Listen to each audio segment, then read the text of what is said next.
সারা বিশ্বে তো শিক্ষা প্রতিষ্ঠান আপনি যেটা বলছেন যে সবচেয়ে আউটস্ট্যান্ডিং একটা প্লেস হবে যেখান থেকে আসতে ইচ্ছা করবে না, অথচ আমাদের যাইতেই ইচ্ছা করে না। যদিও আমরা বলি যে স্কুল প্রতিষ্ঠানের সাথে কারাগারের মিল আছে, ঘন্টা বাজিয়ে টাইম মেনটেন করা হয়, স্ট্রাকচারগত অনেক মিল আছে, আমরা এরকম বলি। কিন্তু আপনি সভ্য দেশের কারাগার না, অসভ্য দেশের কারাগার হিসেবে বাংলাদেশের কারাগারও যে দেখবেন ফুল বাগান আছে, খেলার মাঠ আছে, সেখানে তার চেয়ে খারাপ হচ্ছে আপনার স্কুলের এই অবস্থা, ফ্রিলি মুভ করার সুযোগ নেই। এটাও একটা লার্নিং এর বিষয়। আপনি যদি আমার মন্ত্রণালয় থেকে 2 বছরের বাজেট দিয়ে শুধু বলেন যে কবে রেজাল্ট দেখাতে পারবেন, সব রেজাল্ট কিন্তু 2 বছর 5 বছরে আসে না।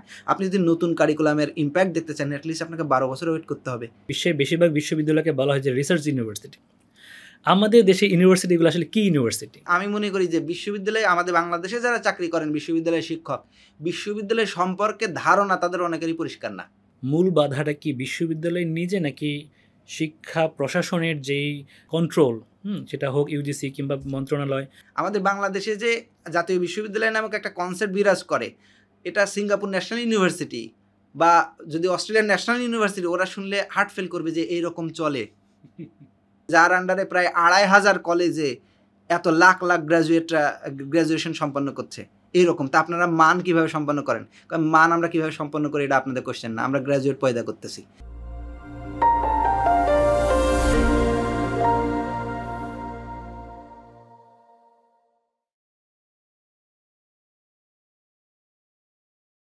প্রিয় দর্শক, আসসালামু আলাইকুম। এডকাস্ট স্টুডিওর আরেকটি এপিসোডে আপনাদেরকে স্বাগত জানাচ্ছি। শিক্ষা নিয়ে নিয়মিত আলাপের অংশ হিসাবে আজকে আমরা আলাপ করব উচ্চশিক্ষা নিয়ে, পাশাপাশি শিক্ষায় অর্থায়ন বা ফাইন্যান্স এবং আমাদের শিক্ষক শিক্ষার্থীদের যে সম্পর্ক, সেটা বিভিন্ন সময়ে আমরা আসলে কিভাবে পরিবর্তনের মধ্যে দিয়ে যাচ্ছি সেগুলো নিয়ে। আজকে এডকাস্ট স্টুডিওতে আমাদের সাথে আছেন জনাব জি.এম. রাকিবুল ইসলাম, নোয়াখালী বিজ্ঞান ও প্রযুক্তি বিশ্ববিদ্যালয়ের শিক্ষা প্রশাসন বিভাগের বর্তমানে বিভাগীয় প্রধান। উনি সারা জীবনই শিক্ষক হিসেবে নিজেকে পরিচয় দেন। রাকিব ভাই, আপনাকে স্বাগত জানাচ্ছি। কেমন আছেন আপনি? আমি ভালো আছি, ধন্যবাদ সিফাত। তোমরা কেমন আছো? আছি অনেক ভালো। ভাইয়া, এডকাস্ট স্টুডিও মূলত আমাদের একটি উদ্যোগ যেখানে আমরা শিক্ষা নিয়ে অনেক আলাপ করতে চাই। আপনি জানেন যে শিক্ষা এমনিতে একটি অবহেলিত বিষয়। আমরা অনেক আলোচনা দেখি সমাজে, আমাদের সোশ্যাল মিডিয়াতে খুললেই দেখি ব্যবসা নিয়ে আলোচনা হচ্ছে, তারপর কিভাবে ক্যারিয়ার তৈরি করতে হবে অনেক আলোচনা হচ্ছে, হ্যাঁ, অনেকে অনেক বুদ্ধি দিচ্ছে, কিন্তু শিক্ষা নিয়ে সেরকম একটা আলোচনা দেখা যায় না।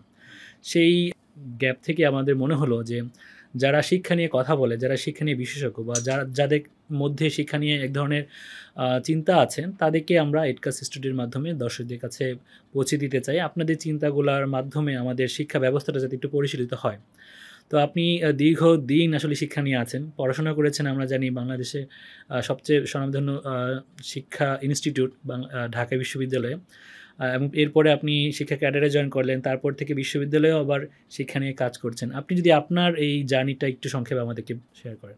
ধন্যবাদ। মানে খুব বেশি দিন কাজ করছি এমনটা বলছি না, এক যুগের মতন প্রায় কাজ করছি শিক্ষা সেক্টরে। আমি পড়াশোনা করেছি আমার প্রাথমিক শিক্ষা গ্রামে, তারপরে আমি একটা উপশহরের একটা উপজেলা লেভেলের একটা স্কুলে 2 বছর পড়েছি, প্রাইমারি স্কুলে। দেন আমি সেকেন্ডারি ইনস্টিটিউশন আমার পুরোটাই গ্রামে ছিল, একদম ঝিনাইদহের মহেশপুর উপজেলার একটা গ্রাম, বাথানগাছি গ্রাম। আর তারপরে আমি ইন্টারমিডিয়েট লেভেল, যেটা হায়ার সেকেন্ডারি লেভেল, এটা আমি করেছি যশোর আব্দুর রাজ্জাক মিউনিসিপ্যাল কলেজে। এবং তারপরে আমি ঢাকা ইউনিভার্সিটি ভর্তি হই শিক্ষা ও গবেষণা ইনস্টিটিউটে। সেখান থেকে অনার্স মাস্টার্স করার পরে আমি কাজ করেছি ব্রিটিশ কাউন্সিল বাংলাদেশে, 1 বছর কাজ করেছি ইংলিশ এডুকেশন নিয়ে, ইংলিশ টিমের সাথে। এবং সেখান থেকেই মূলত এই যে টেকনোলজি ইন্টিগ্রেশন কীভাবে টিচিং লার্নিংয়ে বা লার্নিং ম্যাটেরিয়াল ডেভেলপমেন্ট ডিজাইনিংয়ে কীভাবে ইন্টিগ্রেট করা যায় সেগুলো নিয়ে কাজ করা শুরু, টিচার ট্রেনিং নিয়ে কাজ করা শুরু। বাই দিস টাইম আমি 1 বছর কাজ করার পরে আমি বিসিএস এডুকেশন ক্যাডারে জয়েন করি। সেখানে কিছুদিন কাজ করি গভর্নমেন্ট টিচার্স ট্রেনিং কলেজ রংপুরে। সেখানে অনার্স মাস্টার্স এবং যে বিএড প্রোগ্রাম চলে এবং সেই সাথে সরকারের যে বিভিন্ন প্রশিক্ষণ সেগুলোতে যুক্ত ছিলাম। তারপরে আমি কাজ শুরু করি A2I-তে, প্রধানমন্ত্রী কার্যালয়ে। সেই সময় ডিজিটাল এডুকেশন মুভমেন্ট যেটা ছিল সেটাতে কন্ট্রিবিউট করার সুযোগ হয়েছিল আমার। এরপরে আমি কাজ করি TQI নামে একটা প্রজেক্ট ছিল সরকারের, টিচিং কোয়ালিটি ইমপ্রুভমেন্ট প্রজেক্ট। এটা সেকেন্ডারি এডুকেশনের একটা বড় একটা প্রজেক্ট ছিল সারা বাংলাদেশ ব্যাপী।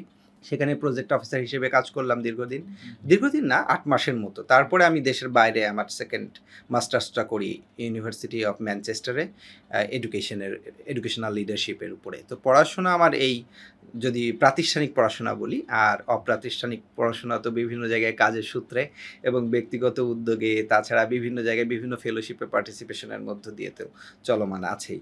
তো সেই 2012 সাল থেকে যদি মানে কাউন্ট করি তাহলে সেখান থেকেই কর্মজীবন শুরু, এই 25 সাল পর্যন্ত। এখন বর্তমানে কাজ করছি নোয়াখালী বিজ্ঞান ও প্রযুক্তি বিশ্ববিদ্যালয়ে অ্যাসিস্ট্যান্ট প্রফেসর হিসেবে।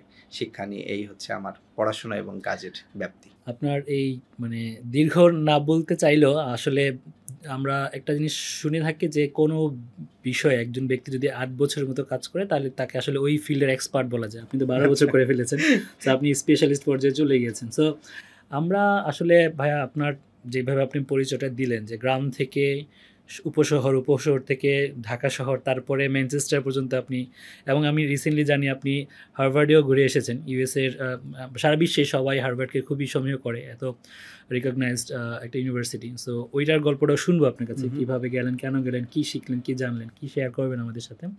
বাট আমরা আসলে আজকে একটু আলোচনাটাকে ফোকাস করতে চাই বাংলাদেশের শিক্ষা নিয়ে, বিশেষত উচ্চশিক্ষা নিয়ে। আমাদের দেশে বিশ্ববিদ্যালয়ের সংখ্যা তো কম না, দেশের সাইজের তুলনায়। আমরা আমাদের সরকারি বিশ্ববিদ্যালয়, বেসরকারি বিশ্ববিদ্যালয়, এমনকি সরকারি বেসরকারি উচ্চশিক্ষা প্রদানকারী কলেজগুলোও আছে। তো যেভাবে করে আমরা প্রাথমিকে আমাদের শিক্ষার্থীরা ভর্তি হয়, অলমোস্ট 40 লক্ষ শিক্ষার্থী প্রতি বছর প্রাইমারি স্কুলে ভর্তি হয়। একইভাবে সবাই কি উচ্চশিক্ষার জন্য প্রস্তুত হবে? মানে আমরা এত প্রতিষ্ঠান যে তৈরি করেছি, এটাই কি ওয়ার্ল্ড ওয়াইড স্ট্যান্ডার্ড, নাকি প্রাথমিক থেকে উচ্চশিক্ষা পর্যন্ত এই শিক্ষার যে বিভিন্ন স্তর, সেই স্তরের শিক্ষার্থীদের পার্টিসিপেশনটা খুবই অবজেক্টিভ? মানে তারা কেন ওই শিক্ষাটা নিবে, উচ্চশিক্ষা নিবে, সেটা সিদ্ধান্ত কি প্রাথমিক থেকে পরিবার সবাই ডিসিশন নেয় যে আমি তাকে উচ্চশিক্ষিত করব, নাকি আমাদের বিশ্ববিদ্যালয়গুলা আমাদের উচ্চশিক্ষার এই মানে মানে একটা আধার হিসাবে নিজেদেরকে তৈরি করছে?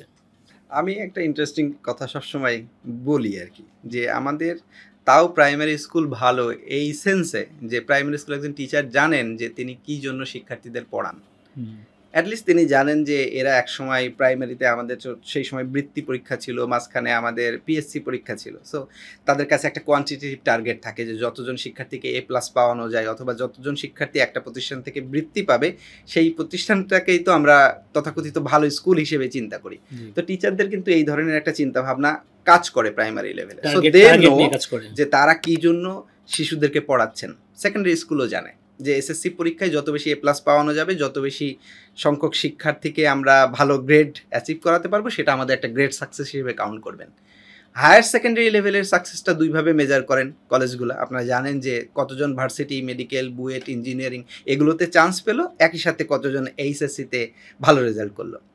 বাট আইরনি হচ্ছে, আমি মনে করি, আমার এটা পার্সোনাল অনুধাবনও বলতে পারেন, সেটা হচ্ছে হায়ার এডুকেশনের ইনস্টিটিউশনের আমরা যারা শিক্ষকতা করে, উই ডোন্ট অ্যাকচুয়ালি নো যে আমাদের গ্র্যাজুয়েটটা কোথায় যাবে।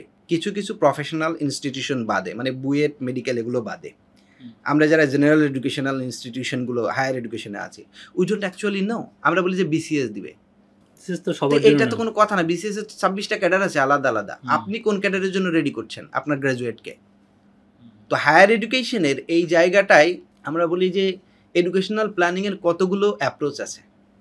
যেমন আমরা বলি ম্যান পাওয়ার অ্যাপ্রোচ, মানে হলো আপনার দেশ তার যে শিল্প খাত বা উৎপাদন খাত আছে, সেই খাত অনুযায়ী কতজন ম্যান পাওয়ার কোন খাতে দরকার সেটাকে হিসেব করে নিয়ে সে তাদেরকে রেডি করবে, যাতে আপনার দেশের চাহিদাটা ফুলফিলমেন্ট হয়। আপনি জানেন এটা আমাদের ফুলফিলমেন্ট হয় না। যদি হইতো তাহলে কিন্তু আপনার এতজন মানুষ ইন্ডিয়ায় চিকিৎসা করাতে যাইতো না, কিংবা ইন্ডিয়ার মানুষ সেখানে এত চাকরি করতো না। আপনি গার্মেন্টস সেক্টর থেকে অন্য সকল সেক্টরের ক্ষেত্রে জানেন যে মিড লেভেল ম্যানেজমেন্ট থেকে টপ ম্যানেজমেন্টে আমাদের শ্রীলঙ্কা থেকে লোক নিয়ে আসতে হয়, নেপাল থেকে নিয়ে আসতে হয়, ইন্ডিয়া থেকে নিয়ে আসতে হয়, চায়না জাপান থেকেও আনতে হয়। আপনার আমরা এত বিজ্ঞান ও প্রযুক্তি বিশ্ববিদ্যালয় মেট্রো রেল কারা বানালো? তো আমি বলছি যে আমাদের এইটা মানে এখানে একটা ভ্যাকুয়াম আছে, যে আসলে আমরা নাম কাওয়াজতে যে জেলায় জেলায় বিশ্ববিদ্যালয় করছি, এগুলোকে পূর্ণাঙ্গ বিশ্ববিদ্যালয় বলাটাও মুশকিল, কারণ রিসোর্স কনস্ট্রেইন আছে। আপনি 3টা জেলা মিলে এমন একটা বিশ্ববিদ্যালয় বানান যেটা নাকি উন্নত মানসম্পন্ন, যেটাকে আপনি যেটা বলছিলেন একটু আগে যে বিশ্ববিদ্যালয়গুলো উন্নত দেশের সঙ্গে টেক্কা দিতে পারবে কিনা। আপনি আইআইটির নাম করে শুধুমাত্র BIT Bangladesh institute of technology করে দিলেই যে আইআইটি হয়ে যাবে বাংলাদেশের এই বিআইটিগুলো, তা তো হয়নি, এটা আমরা প্রমাণিত। বিআইটি রাজশাহী, বিআইটি চিটাগাং, যেগুলো এখন চুয়েট রুয়েট নামে আছে, তাই না? সো নাম কাওয়াজতেও যদি ফলো করেন লাভ হবে না, আমাদেরকে সুনির্দিষ্টভাবে প্ল্যান করে যেতে হবে। যেটা আমি বলছিলাম যে এডুকেশনাল প্ল্যানিংয়ের ক্ষেত্রে অনেকগুলো অ্যাপ্রোচ আছে। একটা হচ্ছে কস্ট বেনিফিট অ্যাপ্রোচ, আরেকটা হচ্ছে হিউম্যান রিসোর্স বা ম্যান পাওয়ার অ্যাপ্রোচ, আরেকটা হচ্ছে সোশ্যাল ডিমান্ড অ্যাপ্রোচ। আমরা যেটা ফলো করি সেটা হচ্ছে social demand approach, which is very much popular among politicians. কারণ তারা আপনার এলাকায় যখন ভোট চাইতে যায় তখন বলে যে আমাকে যদি ভোট দিয়ে নির্বাচিত করেন তাহলে এই কয়টা স্কুল করে দেবো, আপনাদের জেলায় একটা বিশ্ববিদ্যালয় করে দেবো। তো আমরা তখন সবাই হাতে তালিও দিই, কারণ আমরা যারা নিম্ন মধ্যবিত্ত পরিবার তাদের ভাগ্য পরিবর্তনের একমাত্র হাতিয়ার হিসেবে আমরা কনসিডার করি শিক্ষা।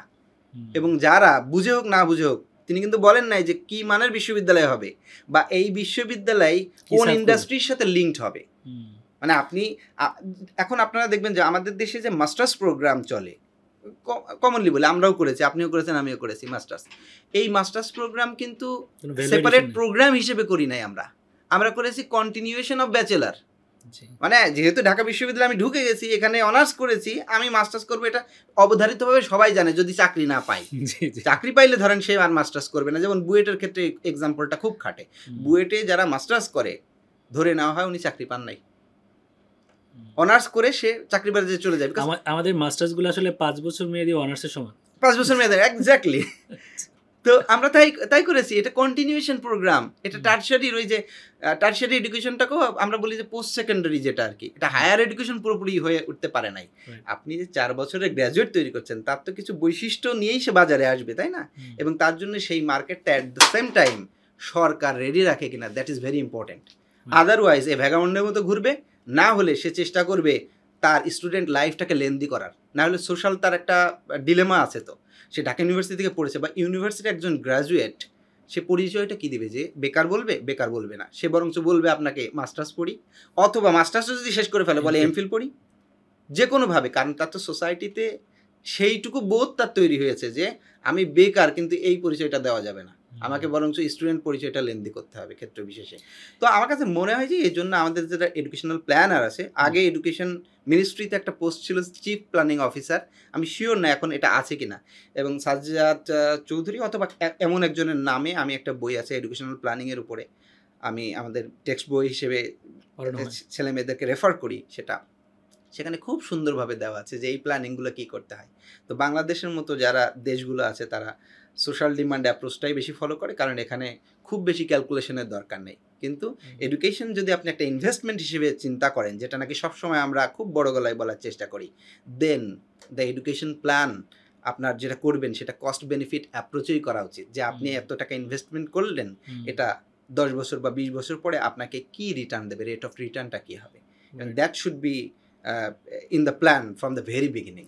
এখানে এই রেফারেন্সটাকে আমি একটু রিলেট করতে পারছি, কারণ আমি আরও কয়েক বছর আগে অস্ট্রেলিয়ান এডুকেশন সিস্টেম নিয়ে একটু পড়াশোনা করছিলাম।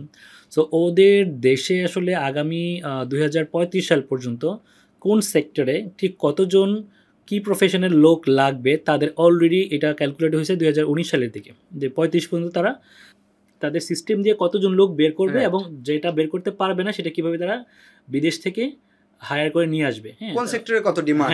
যেমন এখনও যদি কেউ অস্ট্রেলিয়া পড়তে বা মাইগ্রেট করতে চায়, শুধু কয়েকটা স্পেসিফিক প্রফেশনাল জায়গায় ফাঁকা আছে যে এইখানকার লোক নিতে পারবেন, বাকি লোক লাগবে না তাদের, অলরেডি তাদের ওই লোক আছে অথবা তারা প্রডিউস করছে। দ্যাট মিন একটা কান্ট্রি আগামী 10 বছর 15 বছর বা 20 বছরে কোন কোন সেক্টরে কোন ধরনের প্রফেশনাল লোক লাগবে এটা ইউনিভার্সিটি প্রডিউস করতে পারবে, এই প্ল্যান নিয়ে তারা আগাচ্ছে, যেটা আপনি মেন পাওয়ার অ্যাপ্রোচে বললেন বা কস্ট বেনিফিট অ্যাপ্রোচে আসতে পারে। আমি ইনভেস্টমেন্টের জায়গাটা আবার আসবো, বাট আমি আরেকটা কোয়েশ্চেন একটু চিন্তা করছিলাম যে ইউনিভার্সিটি শব্দটার সাথে এক ধরনের রিসার্চ অ্যাফিলিয়েশন আছে। বিশ্বে বেশিরভাগ বিশ্ববিদ্যালয়কে বলা হয় যে রিসার্চ ইউনিভার্সিটি। আমাদের দেশে ইউনিভার্সিটিগুলো আসলে কি ইউনিভার্সিটি? আমার মনে হয় না আমাদের ইউনিভার্সিটিগুলো রিসার্চ ইউনিভার্সিটি, আমাদেরগুলো টিচিং ইউনিভার্সিটি। টিচিং ইউনিভার্সিটি হওয়াটাও দোষের কিছু না, ট্রেনিং ইউনিভার্সিটি হওয়াটাও দোষের কিছু না, কিন্তু পরিচয়টা আপনি আসলে কি হিসেবে এস্টাবলিশ করবেন সেটা বুঝতে পারাটা জরুরি। মানে যেমন আমি বলি যে আপনি ধরেন, আচ্ছা একটা প্লেন অ্যান্ড সিম্পল ক্যালকুলেশন করি, সেটা হচ্ছে যে আপনি যে বিশ্ববিদ্যালয়কে কোন পরিচয় করাবেন, বিশ্ববিদ্যালয়ে যে 100 টাকা আপনি ব্যয় করেন সেই 100 টাকার কয় টাকা কোন খাতে যায় সেটা দিয়েও আপনি কিন্তু একটা ক্যালকুলেশন বের করে ফেলতে পারেন। যেমন আমাদের বিশ্ববিদ্যালয়ে সরাসরি কি কোনো রিসার্চার রিক্রুট করে? না। মনে হয় না। কোনো জায়গায় নেই। কিন্তু তাহলে যদি আপনি বলেন বিশ্ববিদ্যালয়ে তো রিসার্চ ইউনিভার্সিটি হওয়া উচিত, বা বিশ্ববিদ্যালয়ে একটা সিগনিফিক্যান্ট কাজ তো রিসার্চ করা, নতুন জ্ঞান তৈরি করতে গেলে তো রিসার্চের বিকল্প নেই। যেহেতু বিশ্ববিদ্যালয়ের কাজ আমরা সেই মুখস্থ করে এসেছি ছোটবেলা থেকে 3টা, জ্ঞান তৈরি করা, জ্ঞান সংরক্ষণ করা, আর জ্ঞান সরবরাহ করা। তো জ্ঞান উৎপাদন, সংরক্ষণ এবং সরবরাহ যদি আপনার করতে হয় তাহলে তো রিসার্চের একটা বড় সিগনিফিক্যান্ট আছে এখানে, মানে সিগনিফিকেন্স আছে, তাৎপর্য তো অস্বীকার করার কোনো সুযোগ নাই। তাহলে আপনি ইনভেস্ট কতটা করেন এক্ষেত্রে? এখন কিছুটা ক্ষেত্রে আপনারা জানেন যে র্যাঙ্কিংয়ের যে গল্পটা, এটা কিন্তু খুব আমাদের কাছে রিসেন্টলি প্রাসঙ্গিক হয়েছে। এর আগেও ছিল না তা না, এর আগে ছিল, তো এখন কিছুটা প্রাসঙ্গিক হয়েছে আমাদের কাছে গল্পটা। তো আমরা বিশ্ববিদ্যালয়ে, আমি এখনো পর্যন্ত বাংলাদেশে পাবলিক ইউনিভার্সিটিতে কোনো ফরেনার টিচার আমি শুনিনি এখন পর্যন্ত রিসেন্ট টাইমে যে রিক্রুটেড হয়েছে। নিয়োগ দেওয়ার মানে সুযোগটাই আমরা বন্ধ করে আমি জানি না মানে ওখানে সীমাবদ্ধতা কোথায় আছে। আপনি যদি তাই হয় তাহলে তো আপনি এটাকে রিসার্চ ইউনিভার্সিটি হিসেবে, ইউনিভার্সিটির অবাধ বিচরণটাই নাই, ইউনিভার্সালিটি তো আপনাকে মেনটেন করতে হবে। আপনি যে ইউনিভার্সিটি বলবেন এটা তো ইউনিভার্সাল একটা বিষয় হইতে হবে। তো ইন টার্মস অফ স্টুডেন্টস আপনি দেখেন আমাদের ছিল, কিন্তু ঢাকা কলেজে গিয়ে দেখবেন যে ইন্টারন্যাশনাল হল আছে, মানে কি হোস্টেল আছে, মানে কি ইন্টারন্যাশনাল স্টুডেন্ট একসময় আসতো আপনার এখানে। এখন যে আসে না তা না, মেডিকেল স্কুলগুলোতে আমাদের প্রচুর পরিমাণে আসে, but other universities, science technology university এবং আমাদের যে সকল হয়তো হাজী দানিশ বিজ্ঞান ও প্রযুক্তি বিশ্ববিদ্যালয়েও ইন্টারন্যাশনাল স্টুডেন্ট আসে কিছু, কিন্তু আরও তো এক্সেলেন্সের জায়গা যদি আমরা ওইভাবে এস্টাবলিশ করতে পারতাম তাহলে আমাদের সকল বিশ্ববিদ্যালয়ে তো আসার কথা ছিল। তো আমার কাছে মনে হয় যে ইউনিভার্সিটির যে সামগ্রিক নেচার, যেটা নাকি টিচিং রিসার্চ এর মধ্যে একটা সুন্দর ব্যালেন্স নিয়ে আসা, এই আলাপটা আমাদের নীতি নির্ধারণী মহল থেকে শুরু করে হোক, যে কোনো জায়গায় হোক, এই রিসেন্ট টাইমে হয়তো কিছু কিছু ক্ষেত্রে উঠে এসছে, তাছাড়া এর আগে খুব বেশি আমি শুনি নাই। কিন্তু আলাপ উঠে আসলেও এই ব্যাপারে কি সিগনিফিকেন্ট কোনো অগ্রগতি আছে? আপনি যেটা বলছিলেন যে ধরেন আমাদের বিশ্ববিদ্যালয়গুলো তো স্বায়ত্তশাসিত প্রতিষ্ঠান বেশিরভাগ ক্ষেত্রে, তাই না? প্রাইভেট ইউনিভার্সিটিগুলো তাদের যারা ওনার তারা পরিচালনা করেন, নিজেরাই সেটাকে গাইড করেন। তো এইখানে একটা বিশ্ববিদ্যালয়ের মানে প্রকৃত চরিত্র যেটা হওয়া উচিত, হ্যাঁ, সেটা হতে মূল বাধাটা কি বিশ্ববিদ্যালয়ের নিজে, নাকি শিক্ষা প্রশাসনের যেই একটা মানে বলা যায় যে একটা কন্ট্রোল, সেটা হোক ইউজিসি কিংবা মন্ত্রণালয়, এই জায়গাটাতে আসলে ব্যালেন্সটা সামগ্রিক। আমরা অনেক সময় দোষ দিই, ধরেন যে হয়তো মন্ত্রণালয়কে বেশি দোষ দিচ্ছি, বিশ্ববিদ্যালয়কে কম, বা টিচার অ্যাডমিনের একটা দ্বন্দ্ব, আমরা যেমন আন্তঃক্যাডারের ক্ষেত্রেও এরকম বলি। ব্যাপারটা কিন্তু এরকম না যে আপনার বেনিফিট কমায়ে আমার বেনিফিট বাড়ানোর দাবি কিন্তু না। আন্তঃক্যাডার বৈষম্যের ক্ষেত্রে বলছি, আমি বলছি আমরা সবাই একটা ক্যাডার সার্ভিসে যদি থাকি তাহলে বৈষম্যটা কমিয়ে নিয়ে আসবেন। সবাই গ্রো করুক এখানে, কারণ সবাই বাংলাদেশে কন্ট্রিবিউট করে।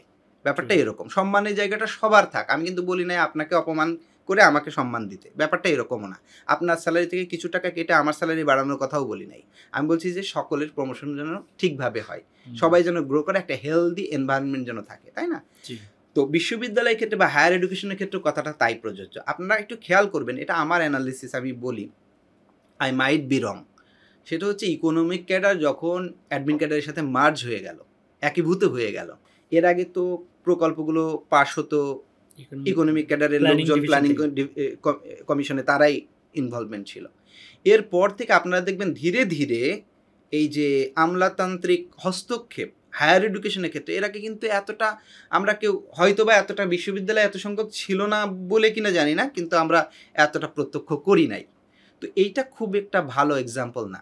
আপনি বিশ্ববিদ্যালয়ে এখন যদি মানে মাইক্রো ম্যানেজমেন্ট করেন কিছু কিছু জায়গায়, তখন সেটা লিডারদের জন্য ডিস্টার্বের কারণ হয়। মানে বলার চেষ্টা করছি এরকম যে এপিজে আব্দুল কালাম যেরকম রকেট লঞ্চ করার যে প্রজেক্ট নিয়েছিল, এখন যদি তার পিছনে আপনি একজন ব্যুরোক্র্যাটকে লাগিয়ে দিতেন যে আপনি প্রতি মুহূর্তে চেক করবেন সে কি করে না করে, তাহলে সে হয়তো ডিস্টার্ব হয়ে এই কাজটাই কমপ্লিট করতে পারতো না।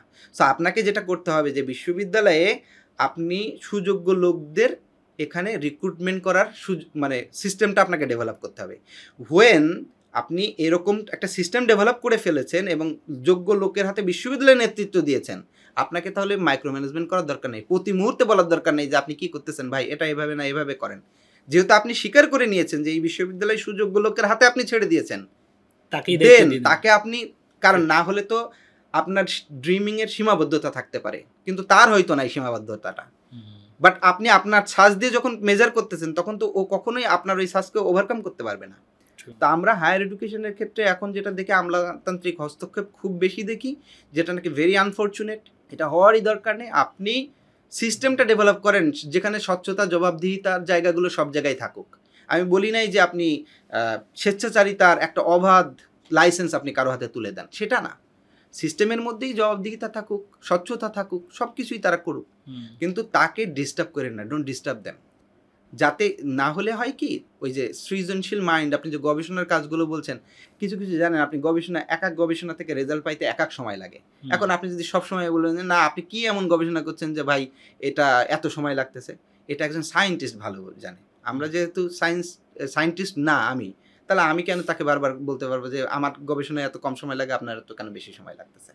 তো আমি ওইটাই বলছি যে যার যার হয়তো কাজের ক্ষেত্র, সেখানে ইন্টারফেয়ার না করে বরঞ্চ, আমি তো একটা কথা প্রায় আমি ক্লাসেও বলি যে আমাদের বাংলাদেশের বা বাঙালির ক্ষেত্রে, বাংলাদেশের মানুষের ক্ষেত্রে একটা কমন ট্রেন্ড আছে যে এরা সবসময়ই জানে যে অন্যের কি করা উচিত, অ্যাকসেপ্ট মানে তার নিজের কি করা উচিত সেটা বাদে।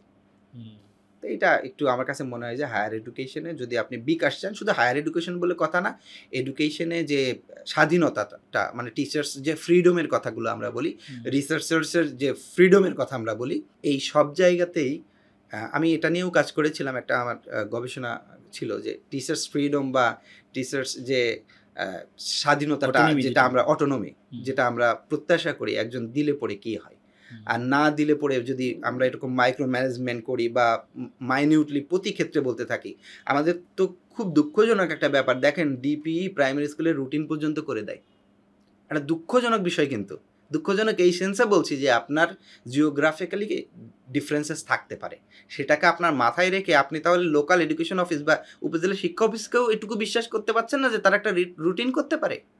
একজন টিচার একটা রুটিন করতে পারে না, আমরা তো স্টুডেন্ট লাইফেই রুটিন করতে পারতাম, আমাদের নিজেদের পড়াশোনার রুটিনই করতে পারতাম, তো একজন টিচার করতে পারবে না। এটা হচ্ছে it is the example of distrustment, যে আমি তাকে মনে করতে পারছি না যে শিক্ষক সেই পরিমাণ যোগ্য যে একটা ইফেক্টিভ রুটিন করে টিচিং লার্নিং প্রসেসটাকে সে ফাংশনিং রাখতে পারে। তো এটা নানা রকমের অসুবিধাও আছে। মানে এটা হয়তো বা মানে ম্যানেজমেন্টের যারা আছেন তারা হয়তো ভাবেন যে অবশ্যই ট্রাস্ট একটা ইস্যু আছে, পাশাপাশি অনেক ব্যাড এক্সাম্পল তো তারা নিশ্চয়ই উঠে নিয়ে আসেন, যে হয়তো অনেক শিক্ষকরা ক্লাস নিচ্ছেন না, দিনের পর দিন অ্যাবসেন্স থাকছেন, ওই জিনিসগুলোকে তারা সামনে নিয়ে এসে হয়তো বা এই মানে জিনিসটা করছেন। আমি একটু মানে ইউনিভার্সিটির গঠনের পাশাপাশি ইউনিভার্সিটি পরিচালনা করার ক্ষেত্রে তো একটা বিশাল অঙ্কের বাজেট প্রয়োজন হয়। আমি আস্তে আস্তে কলেজ, স্কুল বা প্রাইমারিতেও আসবো, বাট ইউনিভার্সিটিটা যদি আমি একটু ক্লিয়ার করতে চাই, ধরেন আপনারা যখন একটা বছরের পরিকল্পনা করেন, আগামী বছর আমরা এইভাবে পরিচালনা করব, ঠিক আছে, তো সেইখানে বিশ্ববিদ্যালয়গুলো বাজেট বরাদ্দ করার ক্ষেত্রে হ্যাঁ ভবিষ্যৎমুখী বাজেট কতটুকু বরাদ্দ করে আর কতটুকু হচ্ছে শুধুমাত্র ওই বছরটা তাদের যে ব্যয়, হ্যাঁ এটা হোক টিচারদের স্যালারি হোক, আপনাদের যেসব প্রাসঙ্গিক ব্যয়গুলো প্রতিনিয়তই থাকে সেটা ধরেই শেষ করে ফেলে। আর এই বাজেট তৈরি করার কি কোনো ফরম্যাট চাপিয়ে দেওয়া হয়, নাকি এখানে বিশ্ববিদ্যালয় থেকে নিজস্ব কিছু ইনোভেশন তৈরি করার বা যুক্ত করার সুযোগ থাকে? দুটোই থাকে। আমরা যেমন একটা বলি যে রেভিনিউ বাজেট একটা, ডেভেলপমেন্ট বাজেট একটা, বাজেটের কথা যখন আমরা বলি, কিন্তু বাংলাদেশে বাজেট ট্রেন্ড যদি অ্যানালিসিস করা যায় সেটা এডুকেশনের ক্ষেত্রে আমরা দেখি এটা ইনক্রিমেন্টাল বাজেট। মানে হইল গত বছর যদি 100 টাকা থাকে এবছর 102 টাকা মতো হবে। এটা অনেক সময় বোঝা যায়, এবং সময়ের পরিক্রমায় যদি আপনি হিসেব করেন তাইলে বাজেট কমছে বই বাড়ে নাই। মানে গত অর্থ বছরের সঙ্গে এই অর্থ বছরের ক্ষেত্রে যদি বলি, কেন বলছি, কারণ হচ্ছে ইনফ্লেশনটা আপনি যদি ক্যালকুলেট করেন তাহলে দেখা যাবে বাজেট কমে গেছে। শুধু তাই না, আপনার স্যালারি কমে গেছে। আমি বলছি 5 বছর আগে আপনি ডলারের সাথে যদি চিন্তা করেন যে 100 টাকার ডলারে 100 টাকা মানে $1 দাম ছিল 25 টাকা, এখন $1 দাম হচ্ছে 125 টাকা। আপনি এবার যা বেতন ইনক্রিমেন্ট হয়েছে আপনার, সেটা দিয়ে আপনি যদি কম্পেয়ার করেন আপনার বেতন কমে গেছে।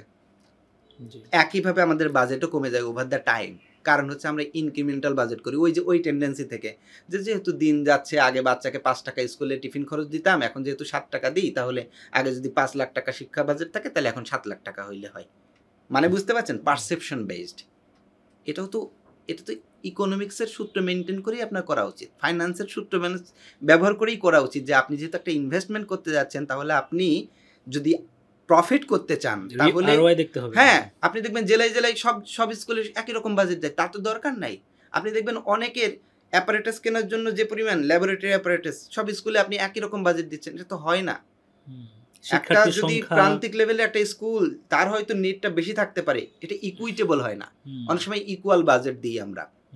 হায়ার এডুকেশনের ক্ষেত্রে আমরা এরকম বাজেট, আমরা ওই যেটা বললাম ইনক্রিমেন্টাল একটা বাজেট পাই রেভিনিউ খাতের জন্য, আর একটা বিভিন্ন সময় হায়ার এডুকেশনে আমরা প্রজেক্ট বেসিসে কিছু বাজেট পাই, যেটা একটু আগে বলছিলাম প্ল্যানিং কমিশনের মধ্য দিয়ে যে বাজেটটা পাস হয়। ধরেন আমার একাডেমিক বিল্ডিং নাই, একাডেমিক বিল্ডিং করা হবে, আমার একটা রিসার্চ ইনস্টিটিউট করা হবে। এটা যে হয় না একেবারে তা বলছি না, কিন্তু সেগুলোর ক্ষেত্রেও এখন কিছু কন্ডিশনাল বাজেটগুলো হয়ে গেছে। এখন আমরা মন্ত্রণালয় থেকে কন্ডিশনের লিস্ট পাই, যে এই কন্ডিশন ফিল আপ না করলে পরে, এটা খারাপও বলছি না আমি বারবার সবসময়, কিন্তু কিছু কিছু ক্ষেত্রে খারাপ, যে আপনি একটা বিশ্ববিদ্যালয়কে, মানে একটা শিশুকে আপনি প্রথমেই কন্ডিশন আপ করতে পারেন না তার ক্যাপাসিটি ডেভেলপমেন্ট না করে। একজনের আগে দেখেন না ক্যাপাসিটি কীরকম। একটা ডিপার্টমেন্ট ফুল ফ্লেজে চালানোর জন্য যে পরিমাণ জনবল দরকার, আপনি সেটা দেবেন না। না দিলে পরে কি হয়, আমরা যখন জনবলের জন্য 100 জন জনবল চাই, ইউজিসি 10 জন দেয় ধরেন। আমি এটাও বুঝি না যে আমরা যে 100 জন জনবল দিলাম, তার তো একটা বেসিস আছে, যে এই বেসিসে আপনারা ইউজিসি থেকে যে ফর্মুলা দিয়েছিলেন যে একটা বিভাগে কোন কোন প্রোগ্রাম, কতজন শিক্ষার্থী, কত ঘন্টা কর্মঘণ্টা আছে, সেই অনুযায়ী আপনার টিচার ডিমান্ডটা প্লেস করেন। আমরা সেই অনুযায়ী ডিমান্ড প্লেস করলাম, আপনি সেখানে 100 জনের এগেনস্টে দিয়ে দিচ্ছেন 10 জন। আপনার সূত্রটা কি? বাজেট নেই হয়তো, সেইটা তো মানে সেটা হইতে পারে না। এইটা তো আপনি ওইভাবে বলতে পারেন না যে আপনার বাজেট নেই। তাহলে আপনাকে প্রোগ্রাম, কিছু প্রোগ্রাম যখন আপনি ওপেনিং এ যখন অনুমতি দিচ্ছেন, you have to be very careful.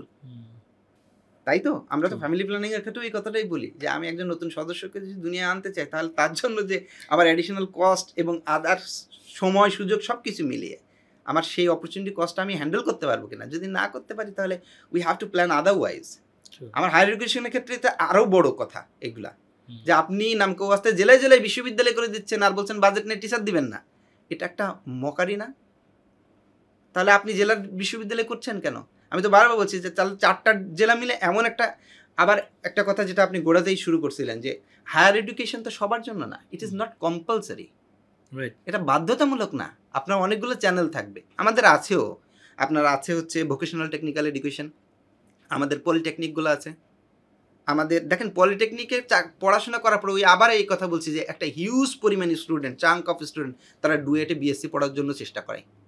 কারণ হচ্ছে পলিটেকনিক থেকে সে যে ডিগ্রিটা লাভ করেছে, যে স্কিলসটা সে লাভ করেছে, সেই অনুযায়ী মার্কেটে তার জন্য জব নাই। সে তখন ও তো বেকারত্বটা প্রলং করবে না, সে বরঞ্চ ও তখন বলছে যে ঠিক আছে, আমি যদি বিএসসি করার চেষ্টা করি বা কোনোভাবে আমি যদি চান্স পেয়ে যাই, তাহলে আমি হোয়াইট কলার জবের দিকে চলে যাব।